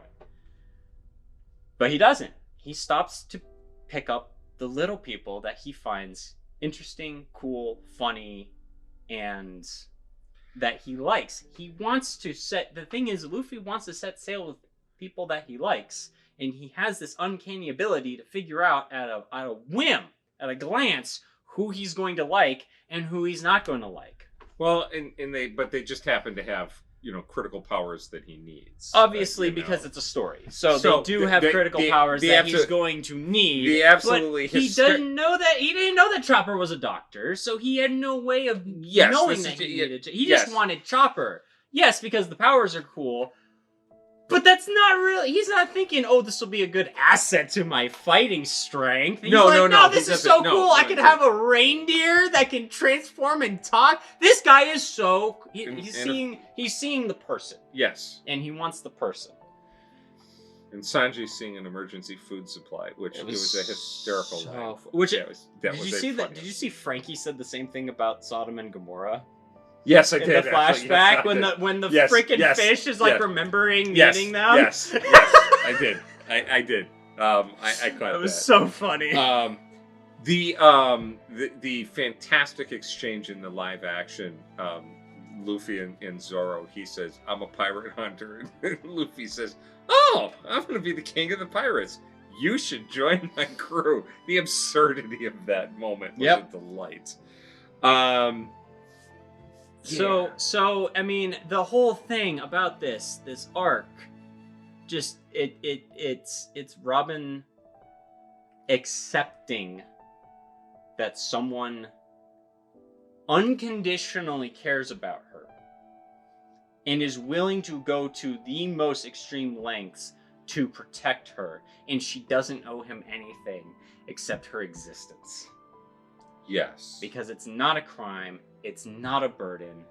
Well, the existing as a crime is a theme through is Water 7 and all of this. And it's so good. It's so good. There's so much there's so much going on in this whole arc, this whole saga, I should say, this whole saga of arcs that tie through.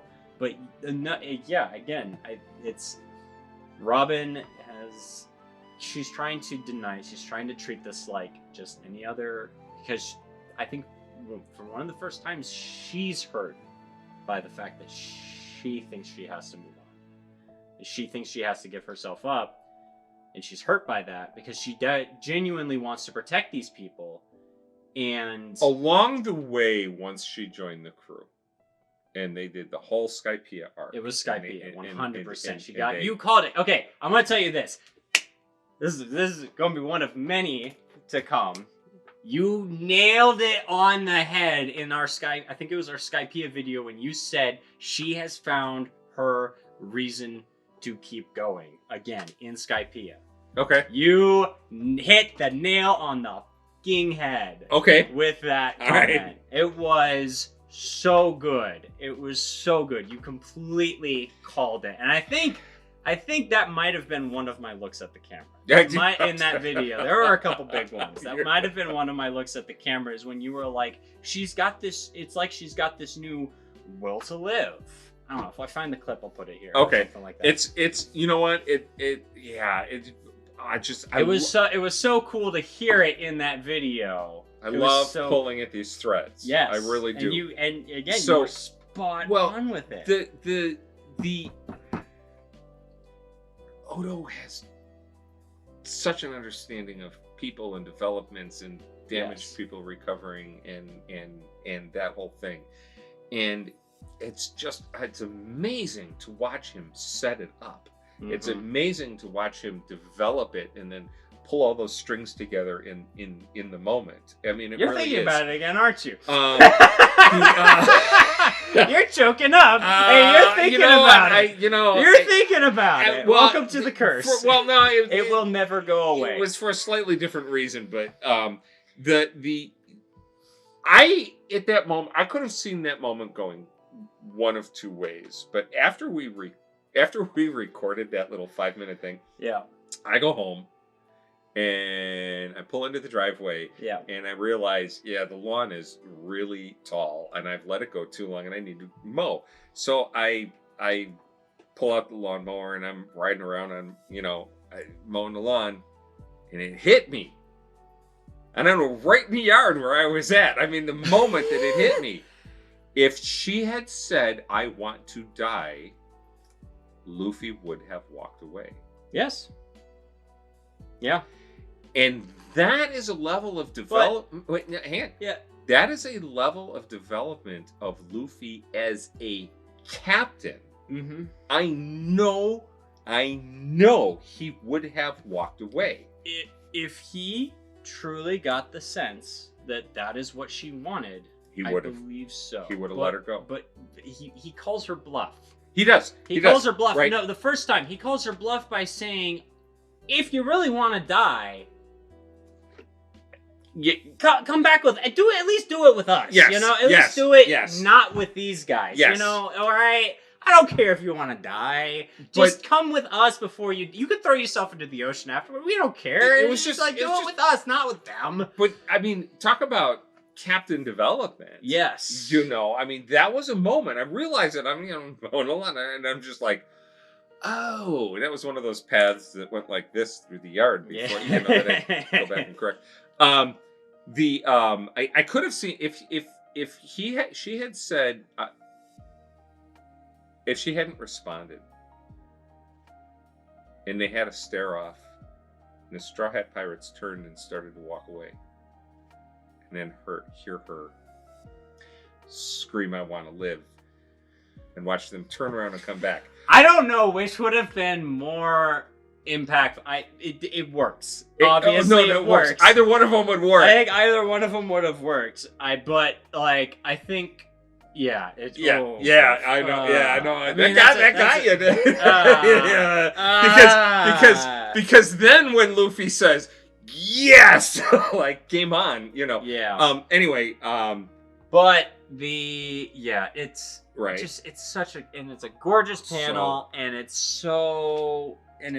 we have to watch the anime. When we wrap this up, I'll pull it up.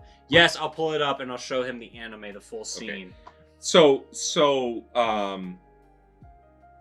then Oda blessedly takes us into a fight that is so stinking funny. Yeah, it just that immediately I'm laughing out loud. It doesn't ruin the fact that that just took place. Nope. It's much needed levity. Yes. Because that was a freaking rough one to go through. It's so difficult to it's so hard years later. It's never easier. Reading, you start f***ing bawling again. I'm sitting in a hut in Qatar watching this for the first time, bawling my eyes out. You know, and it has not gotten easier. Although you do get a great scene after it, and it's Frankie pulling out the blueprints, which I think you also kind of called. You were asking, or no, you're not calling. You were asking, where does he have these blueprints? Yeah, because there's a variety of different places that I felt like I asked once, you know, half seriously, did the frog have them? You did, which would have been funny. It would have been really funny, I could see Oda having done that. Yes, I could see it too. The minute it never occurred to me until you said that, that it would make sense for Oda to do that. But that was one of those moments where I was like, dang, you're so close and yet so far in so many ways. But so here's one of the problems I have with reading One Piece now in general. And I struggled in Enies Lobby my first read through with this. Yeah. Is I don't know what to take at face value because he can flip the story on its ear in a split second and just go galloping off in a different direction, and you never see it coming. And so it is a cool shot of him.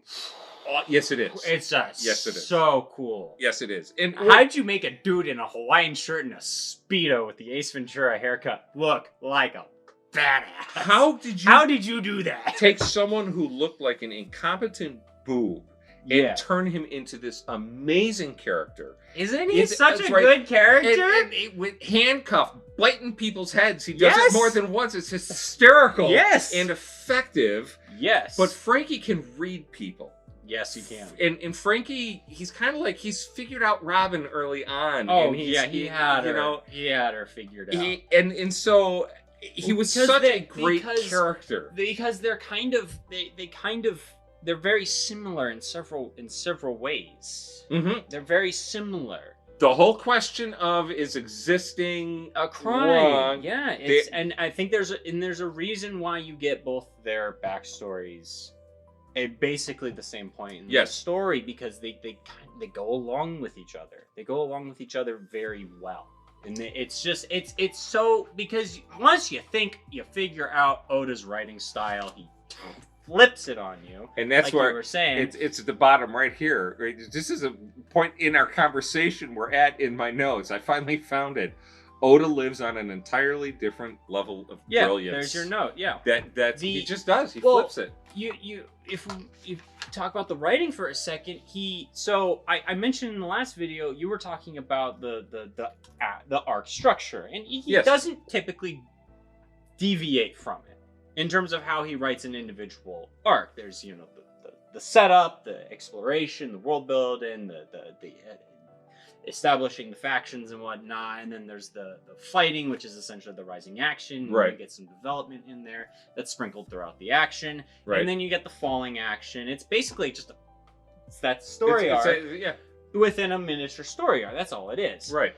And but he does it, and it does not say it's bad. He does it really well, and he does it consistently, and it's what he does. Right. It's a simple story structure that he does very well, and he does consistently. But then he turns around and pulls a Water 7 Enies Lobby Saga, which, yes, I know it started technically in Long Ring, but in terms of when I said Water 7 is that slow build up, right? Enies Lobby is the big fight, and Post Water 7's only 10 chapters, so it's the falling action that crams so much into that 10 chapters. I am so looking forward to reading that. I think you'll like it because it will have to be its own video, just because there's developments that I want to talk about. It may not be a long video, but we're gonna talk about it.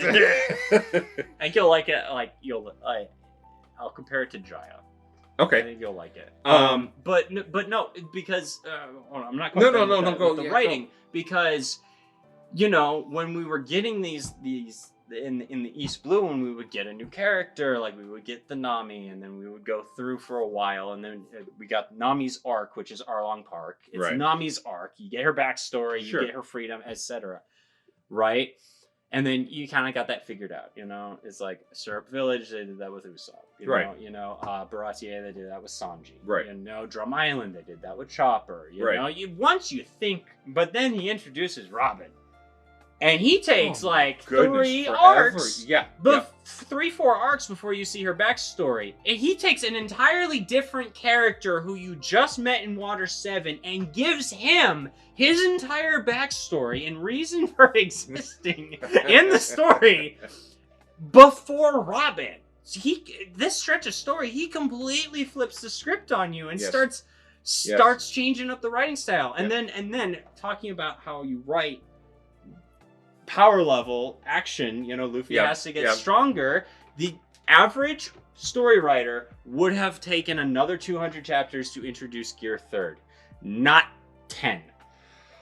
Okay. Which is so refreshing. That was my comment where I said, I don't know if Oda was rushing, wanting to get these out to keep interest. I don't see why. If he thought that, I need to introduce these powers. Right. I could totally see a writer sitting down and saying, I'm going to clarify this before I get roasted in the comments. I could totally see any writer sitting down and going, I need to introduce a lot of cool powers to keep people interested. It could happen. Anyway, imposter syndrome is real at every level. Either he's a brilliant genius who was like, you know what, F it, I have these 2 ideas, I'm going to do it right now, or he felt that way. I lean towards he wanted to get these out, and is kind of brilliant for incorporating them so fast, because I know what happens next, and I know that he didn't need to give it 200 chapters before introducing Gear 3rd. I think the confidence of a writer going, yes, I will introduce both these power-ups in the same arc, within just chapters of each other. I was stunned when I saw that. Yeah. I was stunned when I saw that. And then I had this thought today. This was great. Oda gave us the world's best Macy's Thanksgiving Day balloon for a parade. He's gotten one. Okay. It better just be an inflated forearm with a hand. because No, so you want the funny story behind the Luffy Macy's Day parade? Oh yeah, sure. So they did it around the time that the live action was announced, I think. Right. And he's been in the parade a couple of years now. Okay. The first year they did, the the balloon sections of the brim of the straw hat were deflated, so it looked like he was wearing a bucket hat. Oh, nice. It was the funniest thing. The bucket hat pirates, I think, trended. Anyway, yeah, and yes, I love the power ups. You needed the power ups, and they're unique but everybody had a power up. Everyone, yes, you're right. Everyone had a power up. I want the Usopp monster as a plushie. I have Chopper or the Chopper. I'm sorry, yeah, Chopper. I want the Chopper monster as a plushie. I really do. First of all, it's hysterically drawn. Secondly, it's an absolutely amazing development in Chopper as a character that he can become that, which means he's got to be able to become that again in the future. Whether or not he ever will remains to be seen. But that was incredible. That was just so much fun to see. Despite the fact that it's absolutely terrifying that he has no control over his actions. You're right. It's cool. No, it's right. It's really cool from a story perspective because it's a Hulk smash moment. It is. It's very, but it's also it's more development that you were talking about on Chopper's side. You've talked about Chopper accepting the moniker of becoming a monster, and he becomes. This is where he still doesn't necessarily like being called a monster, right? But this is where he accepts it. This is where he's like, you know what? Fine, if it means protecting someone I care about. Right. God damn it.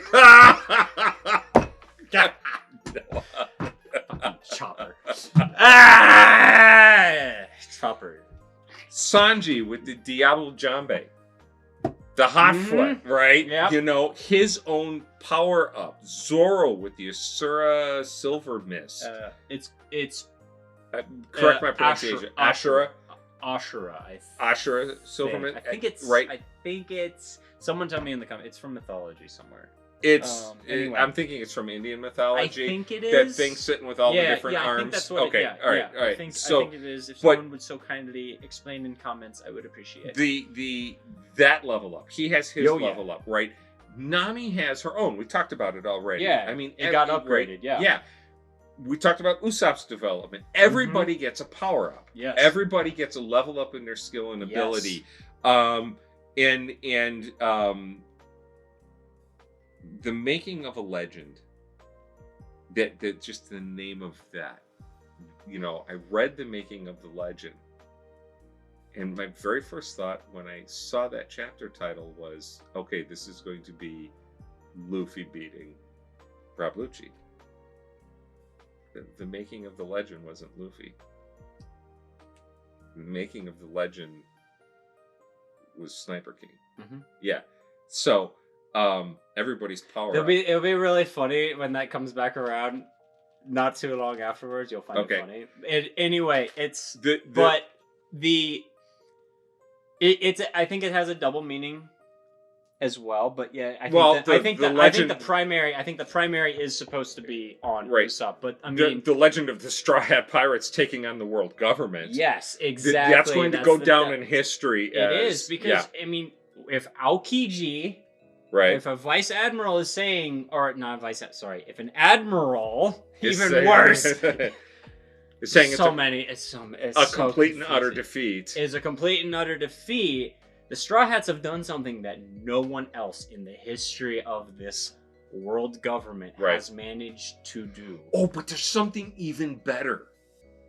Is that it was a communal effort. It wasn't just the Straw Hats. It was society rebelling. It was. Well, and a lot of Marines that day learned how expendable they are to their superiors. Oh, yes, they did. Spandam, who is hilariously inept. Yes, he is. His ineptitude is so much fun to watch. Just because you just want to punch the man in the head. Yes. So satisfying that you've talked about the horrifyingness of the clutch, Robin's clutch. Oh, it was so satisfying. Like, yes, it is kind of like like when you see it in animation and you hear the bones breaking and all that sort of thing, man, it has never been more satisfying because in the anime they do an X-ray and they show his back breaking.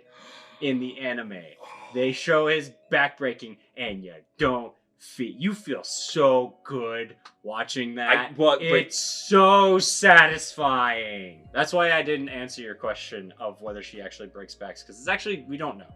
Because they did that in the anime, they did not do that in the manga. Okay. I kind of wish they did. I kind of wish she did. I don't know how you get around it. Yeah. Being that she's snapping necks or breaking spines, whichever way you want to talk about it. She's an assassin. Yep. She says she's an assassin. Yep. She's got this ability. You see her using it on multiple occasions. She, with her development in her life being what it is and how she has to fight to survive, I can see how she could become an absolutely ruthless killer. Yep. I don't think she wants to be a ruthless killer. Yep. But you can see that she can be. I think... So the question is... I think Oda is trapped in a spot where he doesn't want I think, and I might be completely wrong on this, but right. I feel like Oda's, based on other comments that I've read from interviews with Oda, I think Oda is afraid to let his characters be too ruthless because it would make them harder to root for, I think. But very early One Piece set up Zoro as this ruthless killer. And that's part of the reason why him eating the rice ball out of the dirt is such a good moment for Zoro, because it shows that he's not this demon that everyone's made him out to be. Right. Unless you're a pirate. Unless you were a pirate and he was hunting you, because it's kind of heavily implied that he's just going around killing pirates. So I don't think Oda has anything to worry about with that. So yeah, I think if you read into it that she's actually breaking their backs, I don't see the issue with it. Yeah, I read it that way. I'm pretty much coming to the end of my notes here. I think the one thing I didn't do is pull up all the different pictures. That's in the file. If you want to use them, use them. As I'm going through here, because we've hopped around so much. Yeah. I want to hear live action Luffy say, I want to hear you say you want to, say you want to live. I want to hear it. I want to hear it in that actor's voice. Yeah. He's got such a wonderful delivery. I want to see that. I realized that today. The return of there's two things that I could not predict that I didn't see coming. One is... You were convinced that Tom was alive. For a while, I was convinced that Tom... Yeah, I was. Yeah. And then it became apparent reading the story that he wasn't. Because it became apparent that we were never going to make it down to the level of the underwater prison. Mm-hmm. And I really thought we were going to... For a while, it's called Impel Down. Impel Down. Yeah. I thought we were going to make it to Impel Down. And we didn't. And that's okay. It had been an interesting thing to explore. I did not foresee the mermaid. Yeah, no one did. No one did. I couldn't have predicted that on my best day. I had a good laugh. It's so funny. And of course, with the real world, understanding that mermaids are these gorgeous creatures, we get this mermaid. There are other mermaids.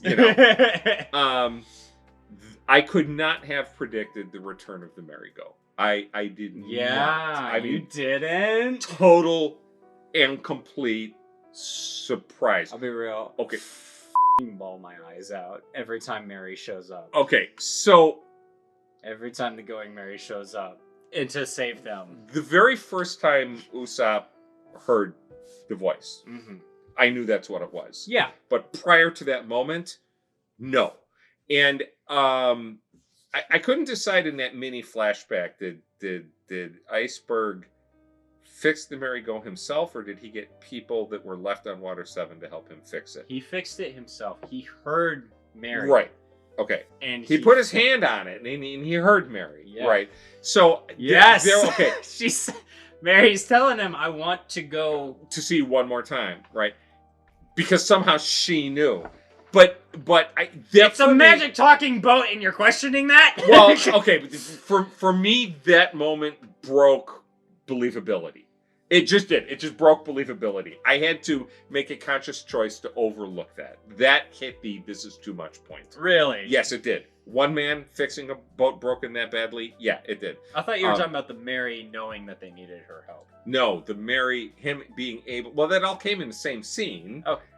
But which was the moment that you're questioning? Him being able to fix it himself, or the Mary knowing that they needed her help? Him being able to fix it himself. Oh, okay. I thought Mary, no. I thought you were questioning. No. I thought you said it's too unbelievable that Mary knew they needed her. Oh, help.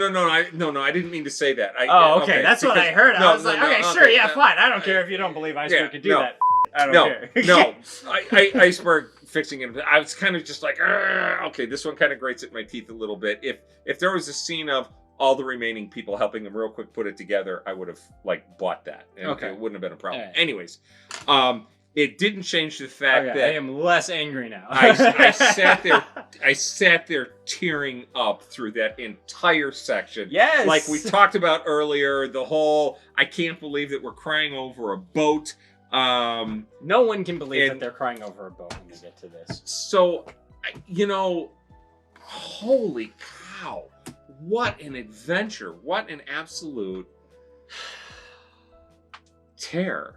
Yeah. And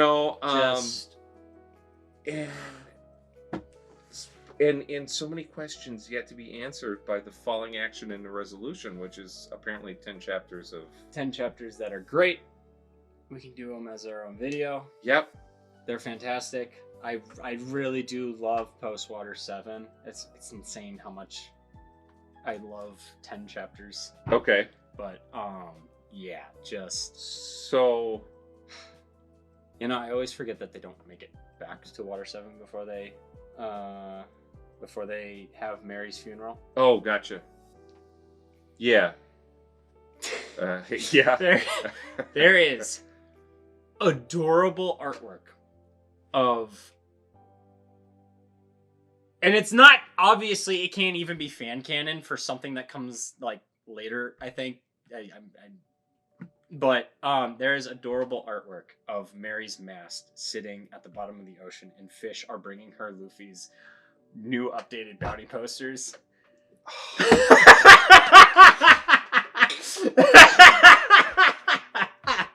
Wow. Just wow. It's... And that just occurred to me, thinking about it. It's just like, I always keep thinking about it. It happened after a very specific point in the story, too. Okay. But, which I won't get into, but, yeah, that just occurred to me. So... It's so fresh and raw every time you go back and reread it. Right. And it never gets easier, And then it's all that you get... And then he does the close-ups on every single crew member, and Luffy's bawling his eyes out, and Usopp's bawling his eyes out, and Chopper's bawling his eyes out, and Nami's bawling, and Robin's sitting there teary-eyed. Zoro is being Zoro. And then Sanji's Sanji's just smoking a cigarette. He's very withdrawn. He's very withdrawn. Right? They're all grieving it at the same time in their own way, though, and that's the thing. They're all getting their closure moment that we didn't know we needed. Probably the least so Robin, who knew the merry-go the least amount of time. I mean, yes. I looked at that little panel and I thought, she's mourning with them, but she doesn't have the same connection that the rest of them Not do. to the same extent, but she lived on that. She took that ship to the sky. Yes, she did. She's going to have a connection. Yes, she is. I'm not belittling it. I'm just, So now that we've gotten to this point, we can stop ignoring the elephant in the room, not the sword elephant in the room. The fact that the freaking Thousand Sunny is sitting right there. Okay, hang on. So it's been sitting there this entire time. Which I get to stop pretending like there isn't a second ship. Well, yeah, but I've known that there's a second. I know you've known there's a second ship. But I can stop pretending. They were upset about this. I mean, I think your sister gave you this, right? Yeah, no, it's not. That's not the one. No. Is that not the one? I think it was sitting here, so it was really hard to see. Okay. I pointed it out. I think these two are a little more. But you don't know who either of them are, so... Yeah, no, I don't. No, because I thought I ordered this for her on Amazon so that she could give it to you. Yeah, that's great. Anyway, So yeah, they're gonna get a new ship. well, okay, but so here's the other thing. Just the other day, I'm thinking to myself, we're this deep into Enies Lobby, and we're following the adventures of a pirate crew Without a ship. Doesn't have a ship. They don't know Mary's coming back for her final stand, right? Yep. I noticed that Mary hangs on right until Galley-La boat pulls up. Yes. And the minute she sees that they can get back, she accepts her own fate. Yes. And just lets it happen. Just lets it happen. And because she knows. Yeah. Right. She knows. And so you have all of that, but then I started thinking to myself, they needed a boat. And they landed on an island of shipbuilders, and they got a boat. And so they need a new boat, and they're going back to an island of shipbuilders. Now, way, way, way back in the beginning, our first Water 7 video, I talked about this whole thing of where are they getting their boat from. And I'm still, obviously waiting for the answer for that, because Frankie stole their $2 million and went and spent it. And I asked the question, would Frankie build them a boat? No, you asked did Frankie buy them a boat. Buy them a boat. Did you asked if Frankie went and bought a boat or will buy a boat? Will buy a boat. Is Frankie going to repay them for the loss of the berry by helping them get a boat? Let's just phrase it that way. Instead of I'll stop being the asshole. Yes, Frankie's going to help them get a new boat. Okay, so I'm not going to tell you how. Okay, because there's actually a really cool. And it's in the next 10 chapters. But I haven't forgotten it. It's a really cool bookend to Frankie in this whole thing. Okay. Is how he does that. You were so close that I wasn't going to confirm it. Okay. Because I didn't want to say, because it would have come as actually, it would have come out. All right. It would have come out that way. But I also didn't want to spoil it. But yeah, he's a shipwright. He's going to help them. Yeah, okay. He's going to help them get a new boat. Because he's kind of an asshole about that. You'll go home, you'll read the next 10 chapters, and you'll be like, oh! I'm going to need a day or two. I'm 10 chapters. No. I emotionally. Yeah. And the other thing is, I've been ramming this for 3-4 days. Yeah. Every spare moment has been, Enies Lobby is I'm trying to get ready, and I didn't even realize that I was actually going to be ready for tonight until about. What time did I call you? About 3 in the afternoon?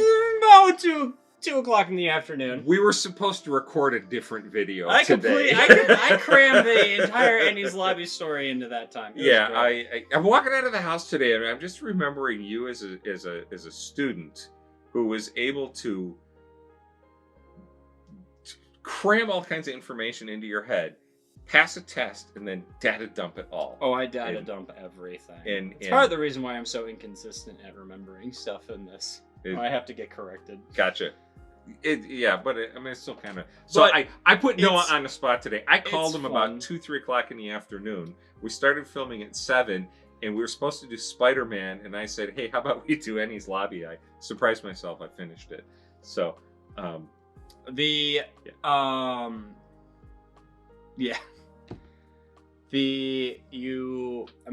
looking at my notes. I think we kind of had very similar stuff. Okay. And I think I got my thoughts out when they were brought up. All right.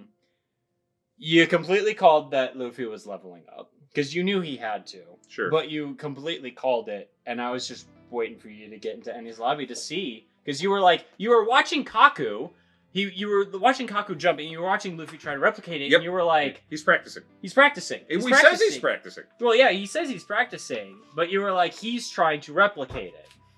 And what does he show to do, but... Yeah. His power-up puts him on par with the CP9 guys. It was really fun watching you piece that together. That was fun. They also talk about the devil fruits. Yes. In this, a little bit, and specifically... Wolf guy, whose name I can never remember. Jabra. That guy, the guy who kept making wolf jokes. Right. Anyway, he specifically mentioned, and this, you asked this question, I don't remember, it was a few videos back, what would happen if someone had ate 2 devil fruit? Yeah, I did ask that question, and they explored that whole question in there. They explain it. Yes. Can't eat 2 devil fruits. Right. Yep. Yeah, you're right. They did. Yeah. So, I mean, I was just waiting for you to get to that point. It's just like, this is wwhere, like, so many questions start to get answered that I'm just like, and they're just one-offs. I had forgotten I asked that question. I did ask that. Yeah. I love Luffy as a captain through this whole thing is doing the whole, I need to be strong for my crew. And he even says, I've got people that may not be able to protect themselves in certain situations that I'm going into, and I need to be able to protect them. Yes. That is owning. And especially fitting coming after Usopp leaves. Yes. Because one of Usopp's biggest gripes in that whole thing was, I'm not like you guys. I'm not as strong as you guys are. I can't stretch. I can't cut. I can't kick. Right. You know? And so Luffy took that to heart. Yeah, I suppose. Luffy took that to heart because he's proclaiming that. If I can't protect my crew, he kind of takes the approach of, I don't deserve to be a captain if I can't protect those underneath me who are backing me up. So what are they going to do with Usopp? What's his position in the crew going to be when they eventually get a shipwright?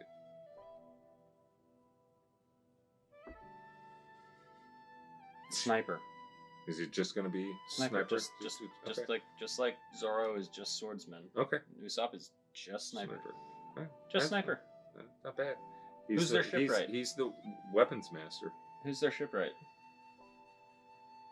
I thought we were getting a shipwright. They are getting a shipwright. Who's going to be their shipwright? I don't know.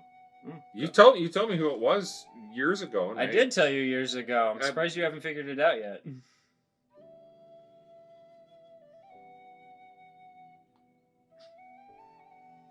Anyway, we're not going to get Polly, is it? All right. What? I'm looking through my notes now. No. I love Saul. I love Saul as a character, just in general. You're not.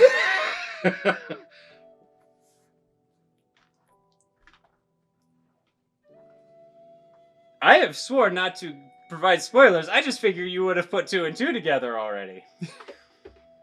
Well, okay.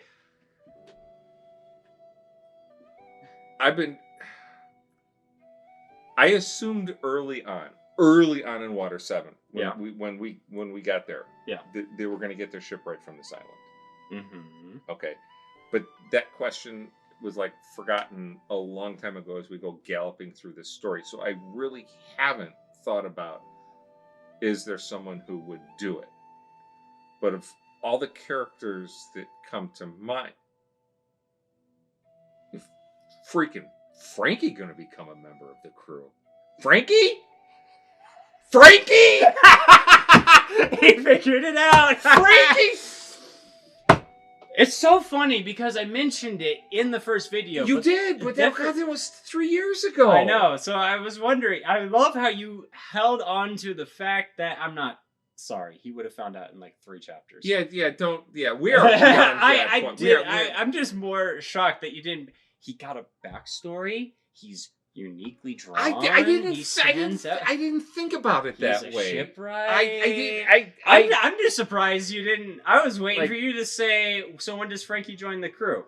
I was waiting for you to make that prediction. So, no, I hadn't. I haven't been thinking about who's the shipwright. I kind of thought the shipwright was going to come deeper, like into the next story arc. I didn't think the shipwright was coming from this story arc. That's the reason why I haven't been thinking about it. Because every story arc, you kind of pick up a different person. Mm-hmm.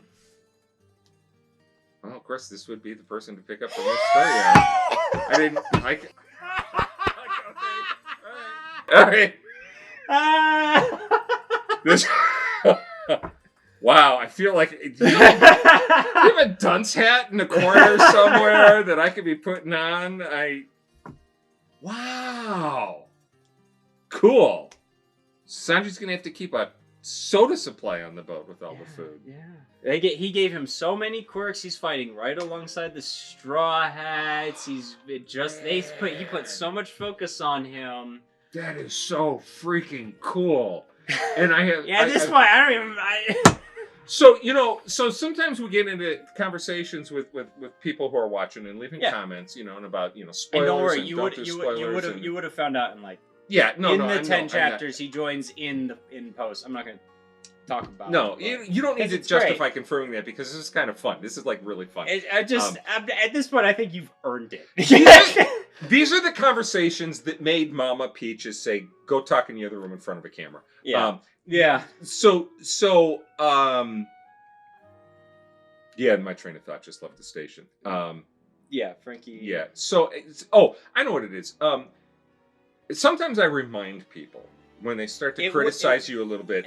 I remind people, go back to the very first video because so much was explained. Right. And people do. Right.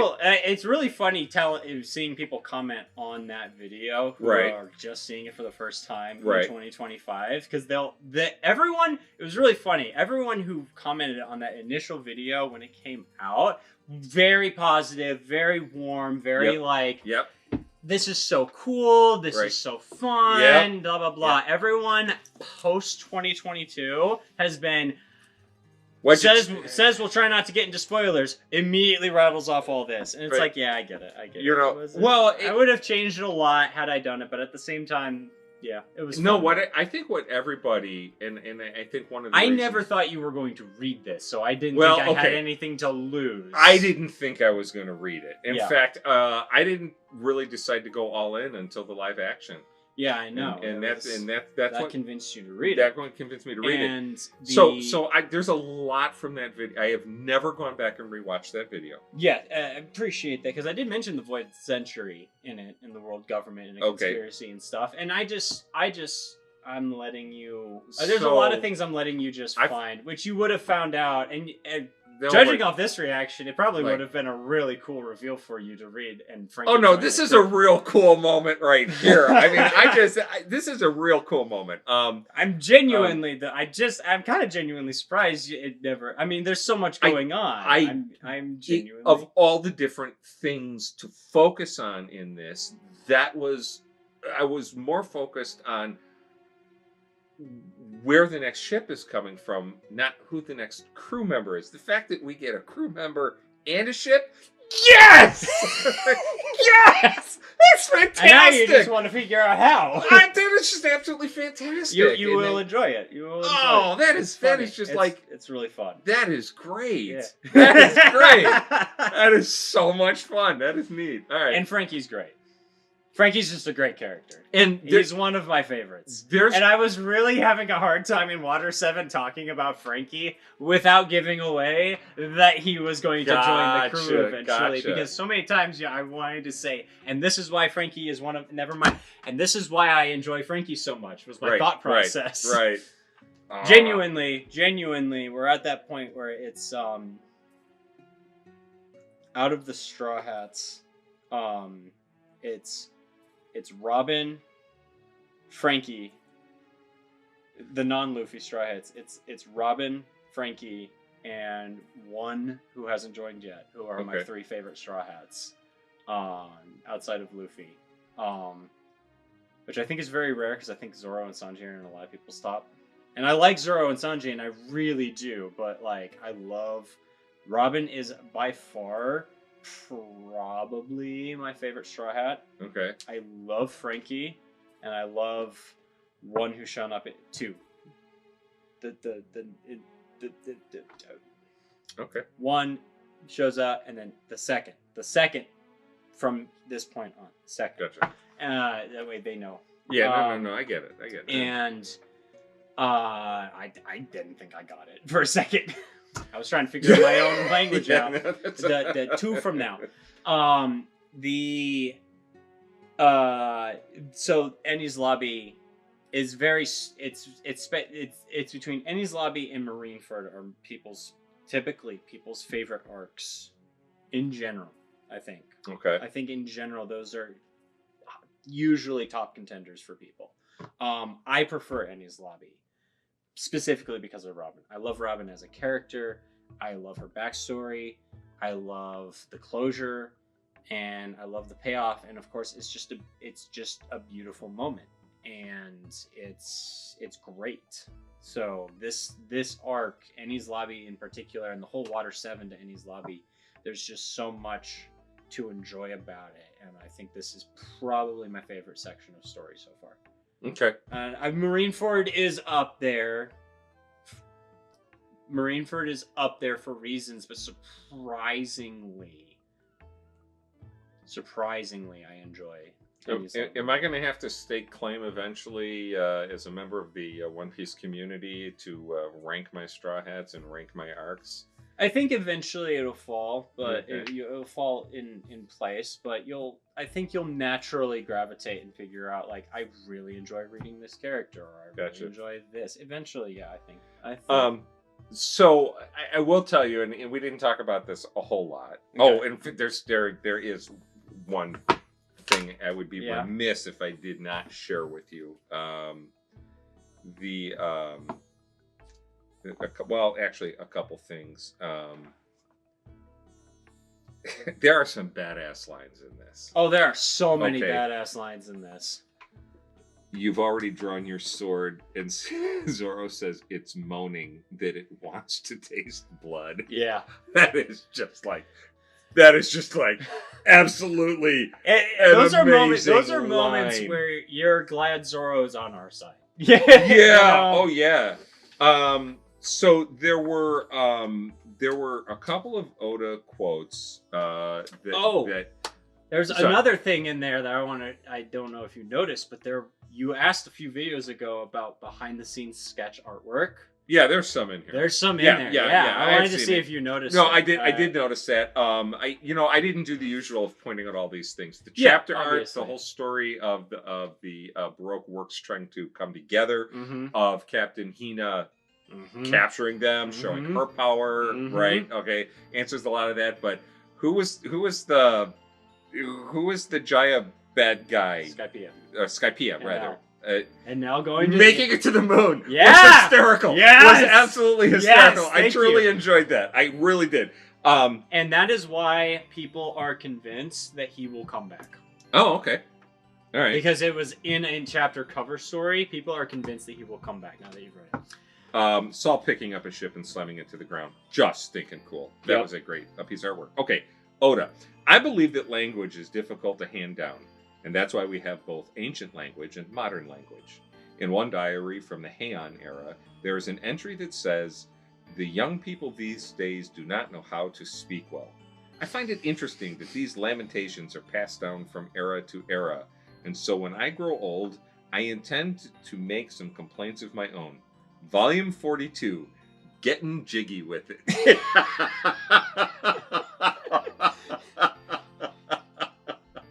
I don't know where these come from, but the dude is absolutely hysterical. He is I guarantee so you, funny. I guarantee you, a conversation with him would just be the funniest thing in the world.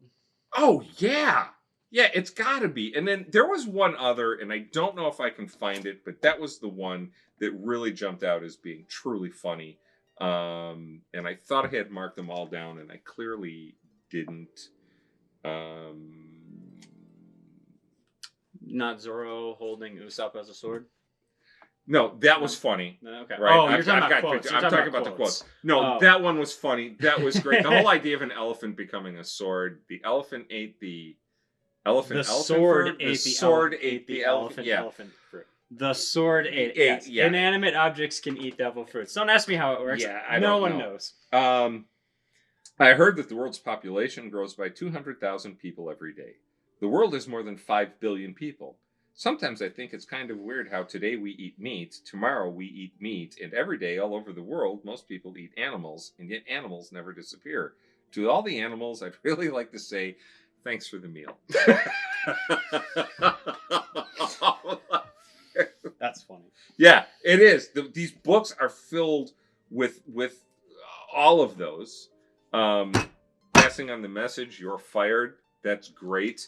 Oh yeah, Zoro passing on the message. Passing on the message, you're fired. But there's one that's even better, and since I picked that up, the whole the reaction to that. Zoro said, "You guys are fired." Paulie said that. Oh, what a mess! They say assassins can never find other work. There's always the zoo. And then he starts laughing, and he hands over the key. Yeah. Kaku. I like I know. this character. I've liked him from the beginning. I know, yeah. And the end. Oh, for that was this a note that I character had was that right. you had made the observation you thought he might be a robot or like a cyborg, and I said in that video, no, it's funnier. You'll enjoy it though. Oh god, and he becomes a giraffe. He becomes a giraffe. You know, but that ending for Kaku was great. And that exchange with Zoro was absolutely fantastic. Yeah. And the fact that he chooses to hand over the key as opposed to clinging onto it, you know, while he takes his last breath. He's kind of the opposite of Lucci. Yeah. He is. Lucci is. It's like he's got a duty, but he's not. He knows he's been beaten, so there's no point in. He doesn't have the bloodlust. Yeah. That Lucci has. Yeah, Ultimately, he does. is what Lucci just. Yeah. And Lucci is a very popular antagonist, and I think it's because it's a heavy knockdown drag out brawl.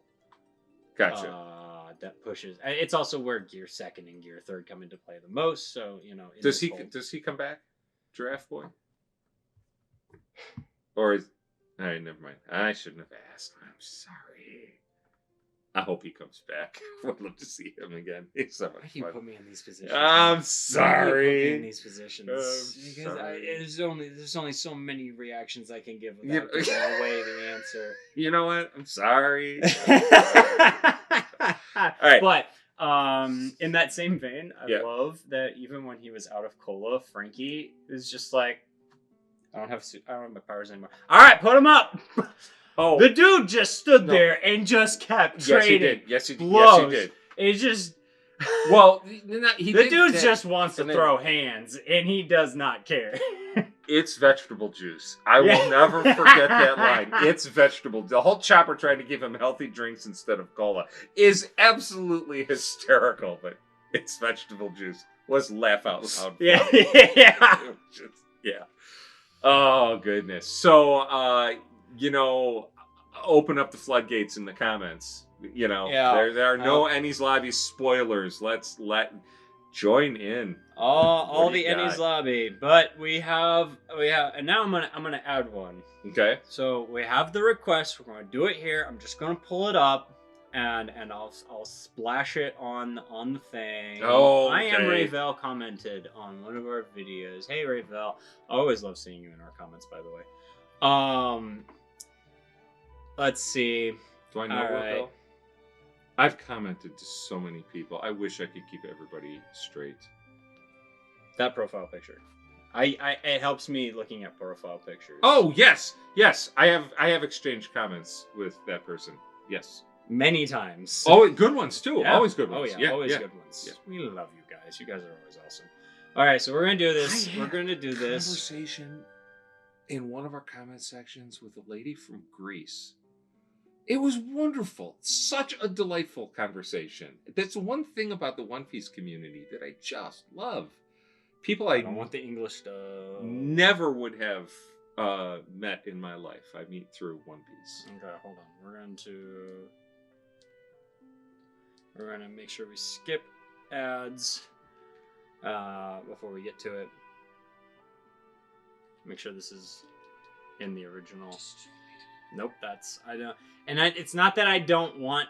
It's not that I don't like the.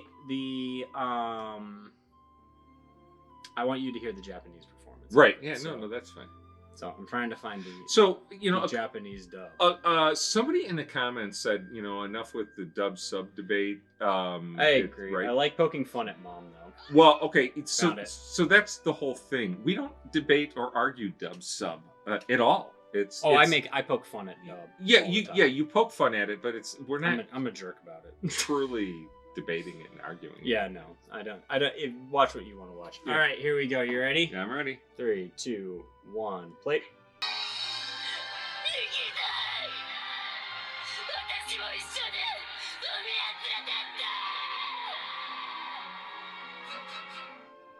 Yeah, I can see where that hits. Mm-hmm. It didn't hit quite as hard as the manga, but I think at this Well, point, I think I'm whenever exhausted. you first, yeah, I know I'm we're exhausted. I think the yeah. first time you see it, no matter Yeah, which version, no, yeah, I can, we're exhausted. I know. can I see feel you. it. I can feel it. I see it hit. I see it.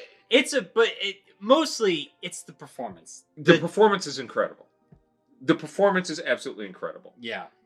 It was actually, you know what happened?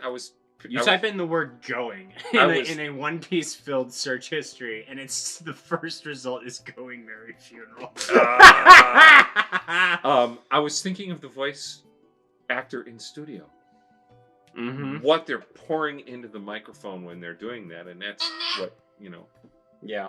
But yeah, it's. Oh yeah.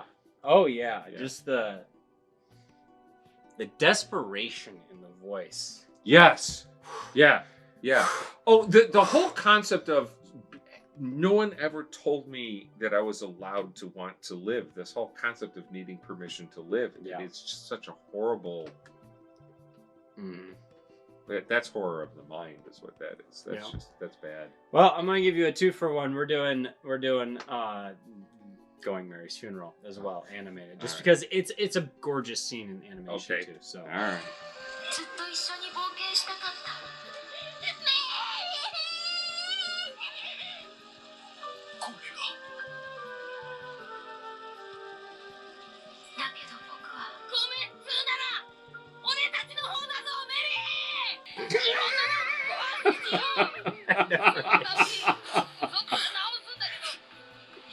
I missed that in the manga. Yeah. Oh, sorry.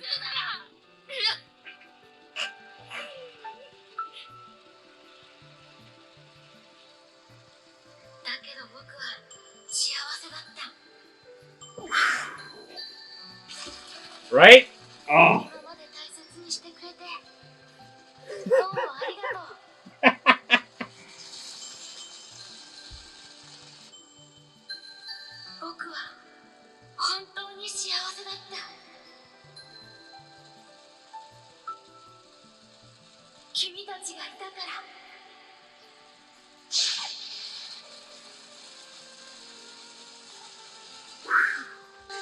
Wow, Yeah. does that hit? Yeah. Holy cow.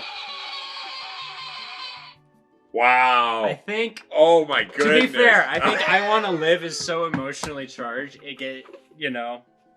We had talked about it so much. I'm not that. I'm not at that point because I was laughing halfway. Oh my goodness. The anime, for all of its faults, has some really good pacing moments when it counts. Okay. The pacing of the individual scenes like that, like Mary's funeral. Sure. That pause, that's where you broke. It was pause. Yeah.